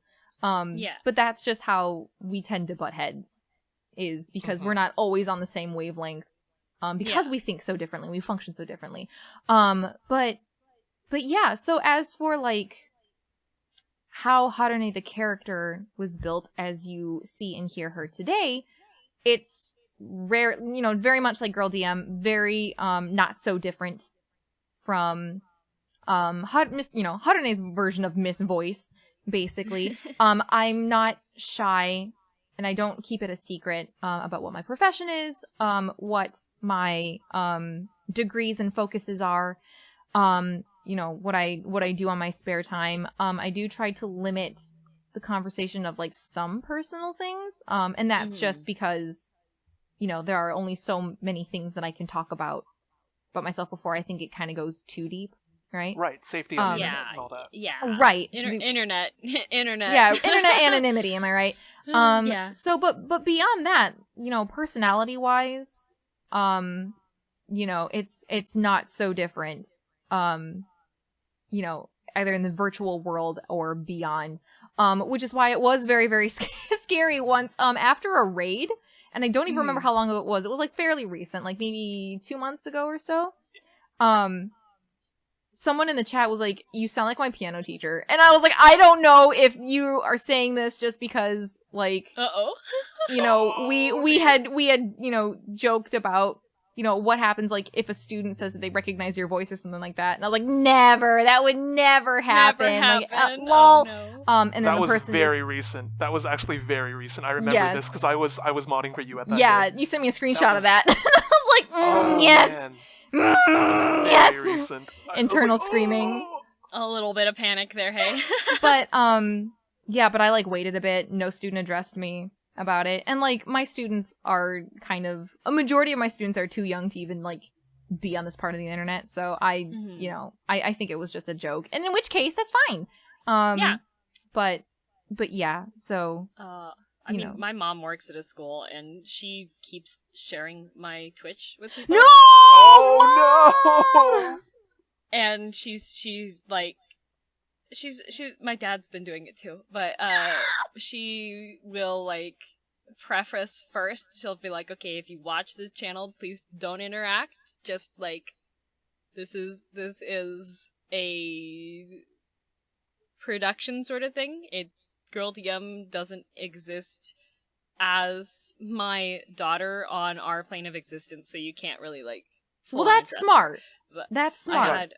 My dad shared with his coworkers, though, and one of them came into the chat and was like, hey, your dad should start doing this too. And I was just like, oh, that's a bit bro. So I had a chat with the family. I was like, okay, when I'm streaming, yeah, you can't say these kinds of things. I don't keep want it people to like, I don't. There's people on the internet that will, like, look up information and stuff, and, like, just yeah, just don't do it, okay? Just don't do it. Like, watch, don't interact. If you know Girl DM IRL behind the scenes Miss Voice, just keep up the magic, okay? Pretend we're in Disneyland right now and I'm a Disney princess. That's right. Oh my gosh, that's right. That's a really good way to put it. Yeah, you really don't want to break the magic.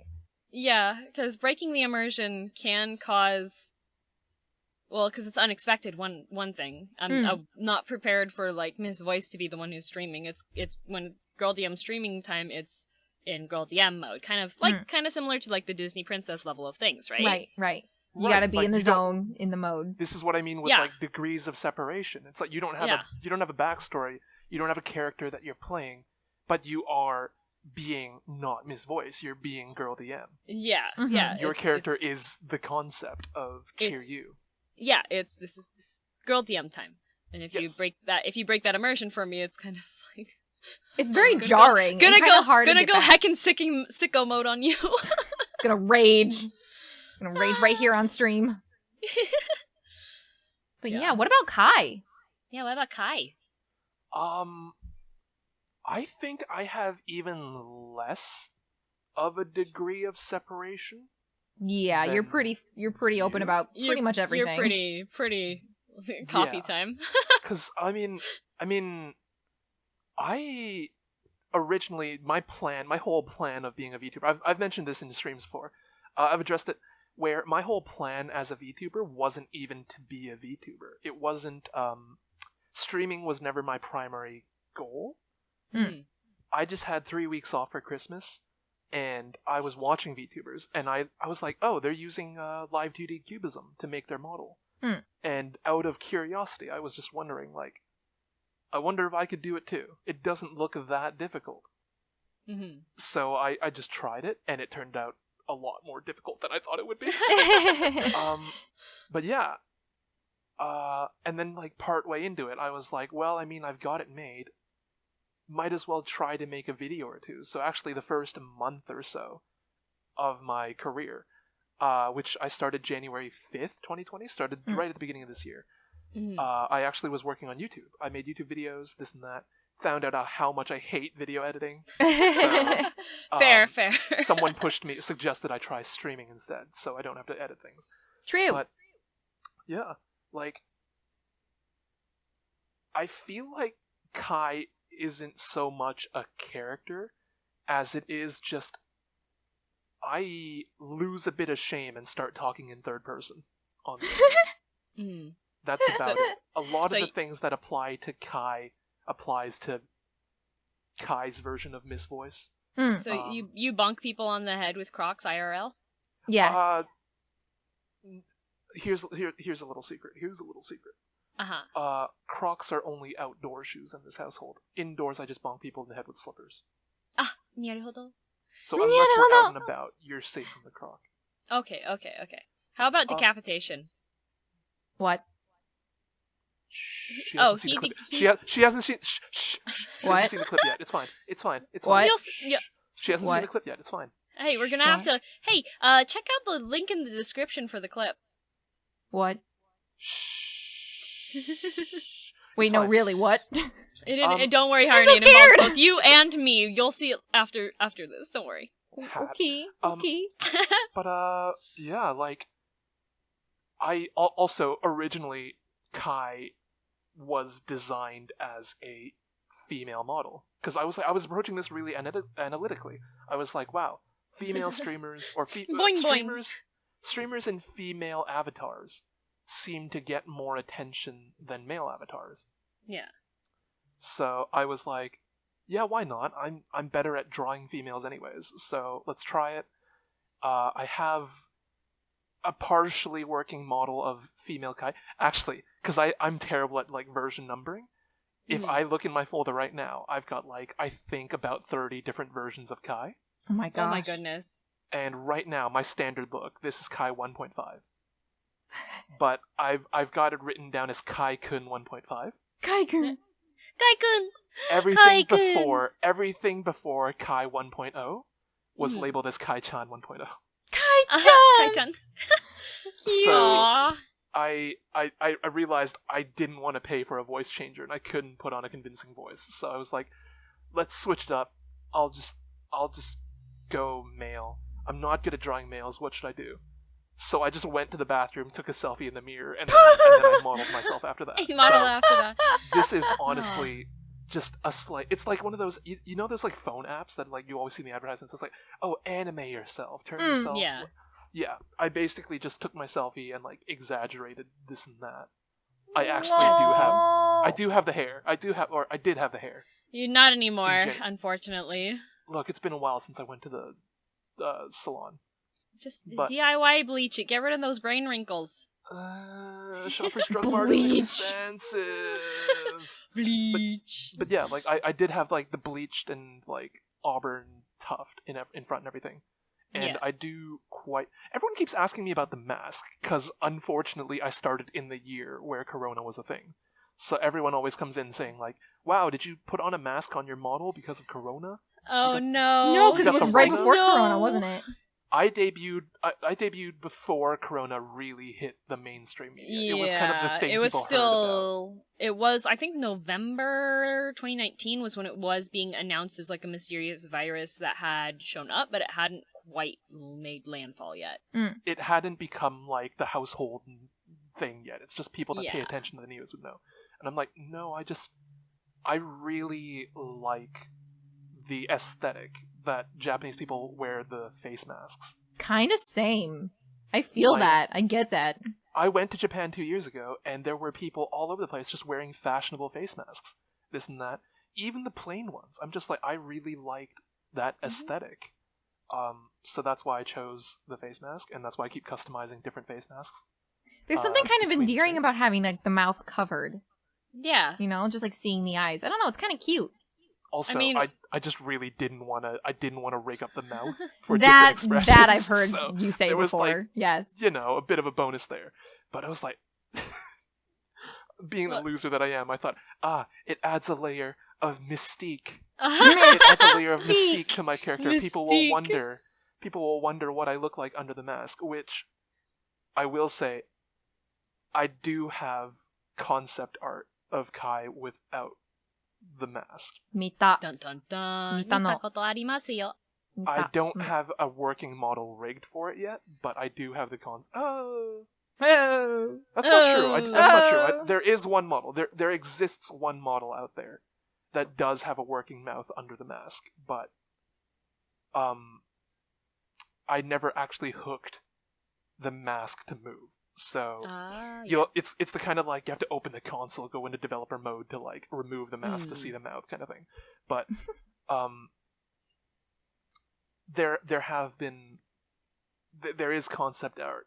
I don't want to say out there because I don't think it's out there. There is No. concept art of me without the mask, but I Yeah. don't know. I like the look. I like the aesthetic. I mean, if you ever do reveal it, I think it'll be really interesting. Yeah. But then I lose like a part of me that separates me from everyone else. I'll just be Yeah. I'll just be guy. You'll just be I another mean- mouth breather. Another mouth breather from Kai. Oh, there he goes. There he goes. I do think though one of the benefits with like the live 2D avatars, is the eyes and eyebrows are quite expressive compared overall to like I use Leppit for mine, and I can't move my eyebrows, so I rely on manually changing expressions as well as physical body language. But I think with your style of speaking and how you interact with your streams, having the mask doesn't detract from how you can express yourself emotionally, because you do make really good use of like the eye and eyebrow movement when you're talking. He's messing with his eyebrows right now. Oh no, I can't see I'm it. sitting here like wiggling my eyebrows, and it like doesn't quite translate properly, but It doesn't, but it's still like it might not translate 1-to-1 on it, but it still gives enough over to have that expressiveness. right. I do like how expressive I'm able to be. Yeah. With just not having a mouth. Not people don't see me smile, but they do know when I'm happy. People don't like it's a little bit like I have the facial expression when I'm like just being me. Yeah. But it doesn't quite come across to live 2D. Mm. So there is a little bit of acting involved. Like I would have that expression when I think, Girl DM said that thing about me again. I'll have that look. Stinky. Like that distant look like that, and then like I'll have the look in real life, and then I realize, it's not coming across. So I'll exaggerate it a little bit for I think so that it comes across on the model, so people can visually see how I'm. It better represents what I'm feeling right now. Yeah, I think like when it comes to streaming in general and body language in general, making full use of what the motions you can do with your avatar is really important. So like my normal way of speaking, I'm not going to move my hands as much as I do when I have like hand tracker on. Right. I'm not going to move my head as much as I would with the hand tracker, like the head tracker and this stuff on, but I will up it because when you are streaming, you are performing. Right. Yes. Like even if you're just being you still have to be on. It's still a performance. You still have to be entertaining. Yeah. Or even, like, just have present yourself, right? Like, that was one of the choices I made with, like, starting concept of Girl DM, because I started VTubing because I'm friends with Cable, and Cable's been trying to get me to start VTubing for, like, over a year. Cable! Big fan. Big fan, Cable! Shout out to Cable! Shout out to Cable! What up, dude? And I only really started it once I found a modeler that I liked, and then found programs that were more accessible. Because previously it wasn't quite as accessible, and FaceRig was too much work to get the avatar to work together with it, and custom modeling and stuff. Yes. So once it became accessible, that's when I like started it, and then I did have that moment when I was like sitting in front of my computer before starting initial stream going, okay, how do I want to present Girl DM overall? Do I want to keep my regular, do I want to speak in my regular voice tone, or do I want to put on a voice? Right. Because that is something I can do. Like, my chat's heard it before. Like, I'll do, like, they call it anime voice. Like, I can... Hey, everybody! Welcome to Girl DM! Oh my goodness, I'm so happy to see you! Like, I could totally speak like that the entire stream. What just Got happened? it! I could totally speak like that for an entire stream. Oh my god. That could have been Girl DM's voice. You know what? I get it. Because I almost did the same thing for Harune, because actually I was thinking about it before you said that. Yeah. When I had asked Ouya, I was like, what, you don't have a set guideline for Harune's personality. Can you at least give me an example? Just like off the top of your head, he goes, Raftaria. And I was like, oh my gosh, like... No, Fumi-sama! Yeah, so I was like, so this is... Alright. Oh goodness. So, I need to talk in a higher pitched voice whenever I'm speaking to people. pretty much, and I couldn't keep that up for very long. Especially when I was like stream in the morning, it's right after I wake up, and my voice is like an octave lower, and I'm like, good morning, everyone. Welcome to No, Fumi-sama! No, Fumi-sama. No, Fumi. Right, Oh my so I was like, well, the jig is up. So, Yo, I mean, Harune like- with raccoon ears, though. Harune with raccoon ears, just think Oh about my it. god, that would be so Just think, cute. So cute. Adorable, kawaii da yo. Nani? Nothing. I'm thinking about Harune with raccoon ears. Shh. With raccoon ears? タヌキ耳だよ。たぬき耳か。かわいいよ。かわいい。それはね。そらに。どうか But な yeah, so 合わないかな that's kind of our VTuber personas per se. Yeah. But there's no right or wrong answer. Of course, there are VTubers who have, like me, no degree of separation. There are VTubers that fully immerse themselves into their character. Mm-hmm.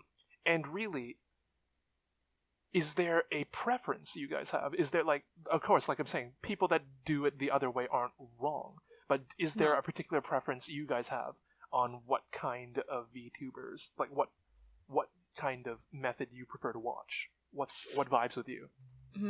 For me, it depends on the overall presentation for it.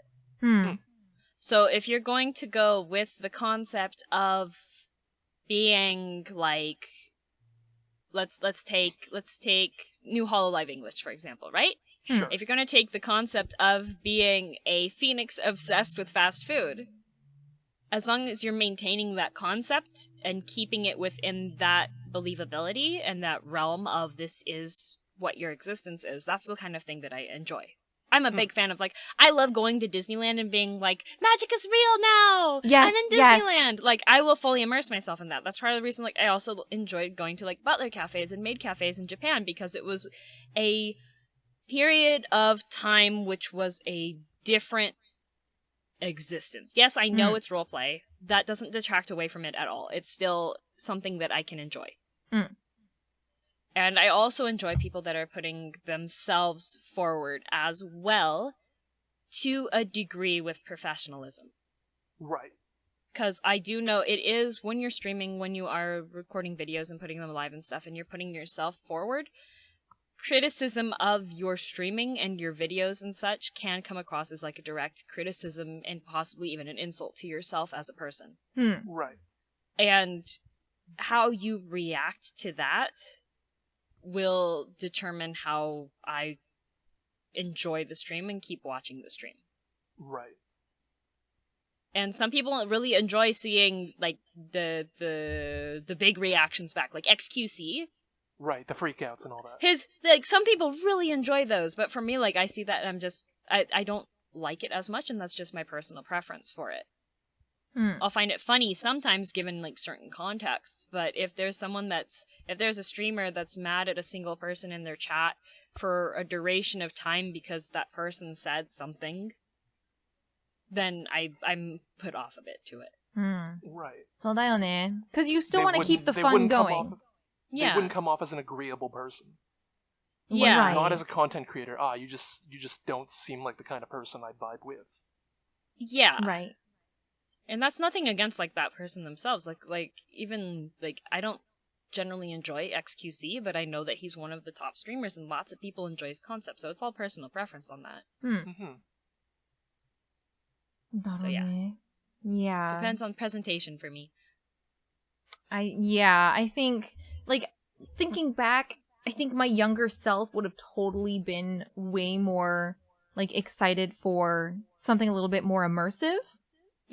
So, like, if I were to turn on the stream, like, I can imagine how exciting it must have been when Kizuna I, sort of started, because everyone was like, it's this anime character, but, like, kind of real life, like, you're directly interacting with this anime character, like, how is this even a thing, right? Like the closest we've ever gotten was, like, like, for example, like, Miku. watching, right, exactly, and that wasn't even, like, direct interaction, it was just, you could sort of see and witness, you know what I mean?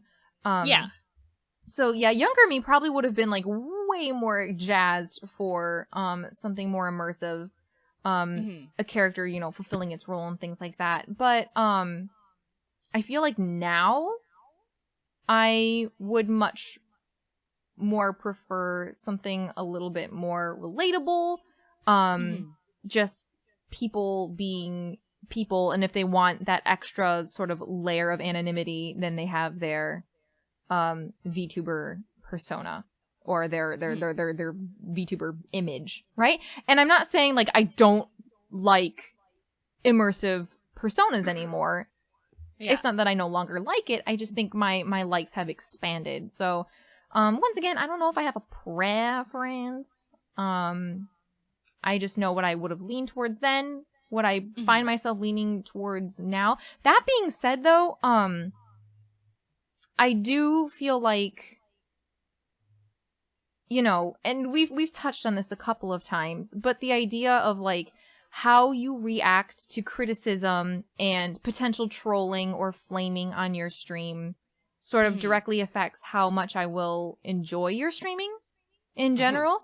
If you seem like a negative person, like the moment you hit any sort of like contrasting opinion, even if it's, I mean, if it's done just purely out of, you know, to get a reaction out of you, or if it's like that's how you truly feel, and you didn't like that person's comment or whatever, there are very mature and professional ways to deal with it. And I think that should always be the approach. So if you handle it in an immature way, I will be less likely to enjoy your content in the future, because that will always be in my mind, you know? Right. Yeah.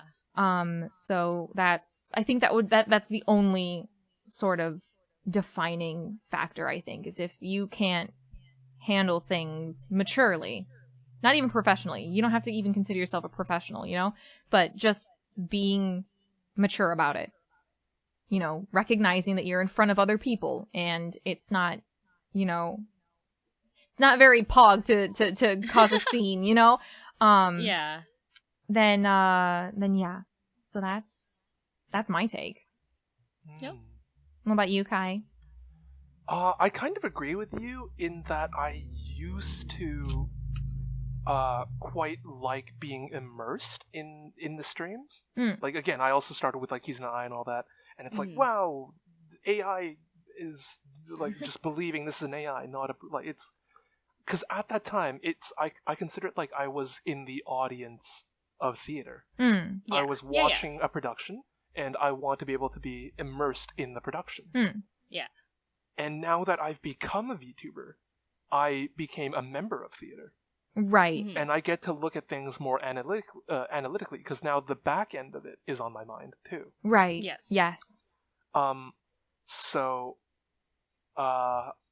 the immersion becomes a little less important to me. Like, I still enjoy it when I get to be immersed in a character, but I've become a lot more open-minded about people that don't stick purely with a role-played character. Yeah, I would agree with that, yeah. And then around the same time, I found, I don't know if I'm using the right word for it exactly, but it was tagged as contemporary. Okay. Contemporary fan art, which in more basic terms is modern day AU. Okay. If you're from like the Tumblr scene and all that. Okay, yeah. Yeah. I know those Essentially terms what exactly. happened was I was like just perusing and stuff, and there were like all these fan arts of like VTubers who have like a more fantasy setting. It's like, oh, the princess of this kingdom, the royal alchemist, and Cerberus, the guard dog of hell. I'm talking about Sanbaka, if anyone knows Sanbaka. And they're all like usually all dressed up in costume. They've got like all these like royal dresses and alchemist robes and this and that. And then I just saw like art of them in like sweater and jeans sitting around the table having dinner. And like somehow I love that so much. kind of like it's the actors behind them kind of taking the load off. Like Yeah. I quite enjoyed that. Yeah, so that's lately fun. I found myself quite liking. I like it when someone has a character that they play, but they play it quite loosely and are like, you can tell when they're breaking immersion kind of thing. Is like, Yeah. oh yeah, like this is me talking as character, haha. Oh, but no, really, this is me, the person behind it. Haha. Yeah. Okay, Yeah. that's fair. So like a combination And- of the two, really. Exactly. Yeah. There were like there was a clip. The one clip that really put me on this train of thought. There is a VTuber named X Albio who is a knight. His whole outfit is like a knight's armor. He's got like a large sword, fantasy setting, this and that. Prince Charming, blonde hair, blue eyes. Oh. And there was one clip of him, same model, same character, just in a hoodie. And he was just like on stream talking about, so when I was going down to like the 7-Eleven to pick up scratch cards. Wow. That's fun. What a break. That's fun. Yeah, it was like, oh, okay, the actor's done acting. The actor's talk. It feels like very behind the scenes. Right. I quite Yeah. like Yeah. watching, Yeah. like, the behind the scenes coverage. God, Yeah. It's like watching. So you mean? Oh, go ahead. What if it though, Kai? What if though it's a character playing as a character? I assume they still keep a little bit of their. I assume they still keep like some of their character's personality in there. Like, oh, this is not. Yeah, it yeah. won't act drastically different. Kai's a fan of double immersion. Something like that. Kinda, yeah. No, I like that. the I like idea. that concept a lot. I like it reminds me. I just the mental image it paints of Yeah. just, let's say Harune go into 7-Eleven to pick up like, I don't know, Oh, I like that. I a like chocolate that. bar. It's like normal, mundane, everyday, and then virtual assistant is just there like counting change to buy a chocolate bar, and it's just the image tickles me pink. Yeah. Actually, that's I something. like those types of ideas. Yeah, and that never really like crossed my mind that would be a thing that people actually would enjoy. But actually, before I met you two, before you guys were onto the VTuber scene, last summer, not too long after I debuted, like after a couple of months, I went to Europe, for 2 weeks, and but it was like a 7-week leave because I also had family visiting internationally, and I wanted to spend time with them and things like that, and I so but one of my experiences was one of the places I went to was Copenhagen. Oh, And I was trying to get to the place that I was staying at, and I couldn't read the bus system very well. Mm-hmm. Like I didn't know that like if the bus picks you up on one side of the street, it's going in one direction, and then if it picks you up on the other side of the street, it's going in the other direction. Yeah. So I got stuck on the bus for a really long time. Like I waited till the bus had gone through its entire route, and then they took me to the end of the route, and they're like, so where are you going? And I was like, I don't know. So I was stuck on the bus for forever. And I relayed this story to who is a member of my Discord server, and does art and does emote stuff, and he's a mod, and he's wonderful. Shout out to I love you. But yeah, and he drew like a little doodle of Harune just like sitting very patiently and looking rather clueless on a bus.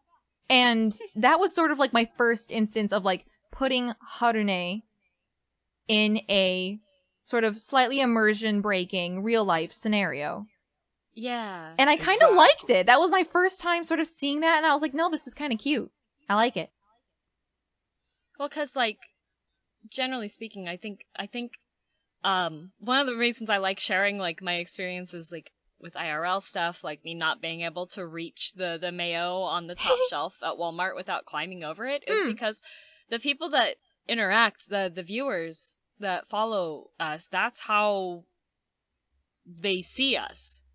Because that is what you're presenting forward with your character. So if I tell my people on Twitter and be like, hey, I'm eating ice cream right now sitting like a gremlin, they're going to see Girl DM exactly eating ice cream like a gremlin. I love that kind of I'm mind controlling people. We're getting you to believe. You just gotta believe. Exactly. There's like these clips of like, oh, these VTubers talking about like it's behind the scenes after they were in the clip just talking about, oh yeah, after we went and did that really big collab where they had like competition, this and that, they all went out for dinner. And it was just like a just chatting of them talking about going out for dinner together. That sounds so and good. so like the mental Right.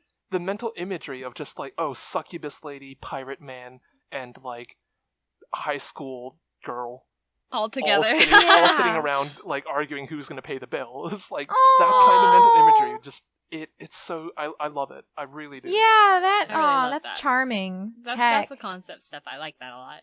Even right now, what we're doing, just with the set where we're recording in, we've got Cat Ears digital assistant and Guy. Guy. Sitting Just under a guy. cloud, too. It's like Yep. Guy is- Kai. I'm doing the thing that I really love. So Yeah. Aw, Kai. After we crapped all over your pronunciation today, you're being all sweet and wholesome. and with that, this is my final appearance in GHK Radio. Goodbye, I'm out, gamers. No. Hated here. Hated He's here. lying. He's lying. He's under contract. He has to stay with us. That's right. You're at least stuck with us for an entire season. Exactly. Please But stay yeah. longer. Guys, we've officially hit the 2-hour mark. Episode We 1 have- and we've hit 2 Yes. hours. Oh, we have. Yes. We have. Yeah. So I think Let's- though we've covered quite a bit of stuff pretty today. I good Yeah. note. A pretty good note to end off on. Uh-huh. And if anyone wants to draw fan art of Harune Girl the MRI in real life situations, I would adore it. Yes, I Oh, would, that would be cute. I will hang it on the wall behind us. I will edit this. I will edit this PNG. I mean, I will hang it up on the wall behind us. Fan arts we really, really love, we'll put up on our wall. Yes, And you'll oh, see that it would be- every We could episode. put fan art on the walls. Yeah. Yes, let's do that. And also remember, if you want to submit like topics or things you want to hear us talking about, please make sure to send it to Harune's Curious Cat. Yeah. There'll be a link in the description. There will be a link in the description, Mm-mm-mm. so you should be able to see it in there. Yes. And for those of you who are interested in like any of the stuff that I had talked about in my portion, I'll drop those links below too, as well as the link to the papers that they released that like actually talked about like the phosphine gas that they found on Venus, like the actual like Yeah. academic paper. They have that available online. I will drop the link in the description as well. So I have a link on the history of socks. yes. If you're interested, that will also be there. yes. So that way, if anyone's, curious to dig deeper onto any of the subjects that we've discussed, then you have the resources to do so, or at least the starting point, the groundwork. So Learn about yeah. socks. Aw. Any wrap-up thoughts, you guys? This was fun. Yeah. Welcome This is official fun. episode 1. I Official know, episode yay! 1. Official episode We 1, did and thank you all for wow, me, I don't know if you guys have noticed, oh no, you can't even see it, but like Migi's just been like a monster all stream, all no. recording. Yeah, Migi is an abomination, so this will be I fun. couldn't see that far. Girl DM was blocking my line of sight. I'm blocking. So you guys get to see my hands whack out. That's fun. Nice. But Nice, yeah. nice. So I apologize if Migi's done he's been looking extra creepy today. It's not my fault. He has a mind of his own. It's not. That's just how parasites work. Mm-hmm. Exactly. It's just a parasite attached to my torso. Yep. But anyway, you guys, thank you so much for taking the time out of your Sunday to record this with me. Normally we Yeah. record on Saturdays, but we had a schedule conflict, so we just got together. I the very forgot next I week. was I forgot my cousin had a play during the how'd time they- we were supposed to record. So that how'd they do? Oh, it was a really good play. It was a murder mystery one. Ooh. And there was a really good twist to it, and my cousin was probably the best actor on the stage. Yeah, It that's was really awesome. good. I had a lot of fun. Heckin' cheer your cousin. is Chris Evans of Knives Out? No way. Yeah, that's 100%. That's my cousin. No. Oh goodness. But Amazing. anyways. Yeah, Thank well, you for tuning in to GHK Radio, everybody. yeah. I'm scared to wave, so I'm just gonna move my head back and forth. Thank you all so much, and we'll I hear can't from you wave guys because soon. I can't move anything below my neck. So we'll just move our heads back and forth. Here, Yay! I'm waving for both of my compatriots here, everybody. There we go. Thank you. Wow, look at all those fish. Yum, yum, the fish. So many fish. So many fish. We're ending That's what we street. call We're it. ending this right now. We're ending this right now. Bye, everyone. All right, See you next bye-bye. time. See you next time. See ya.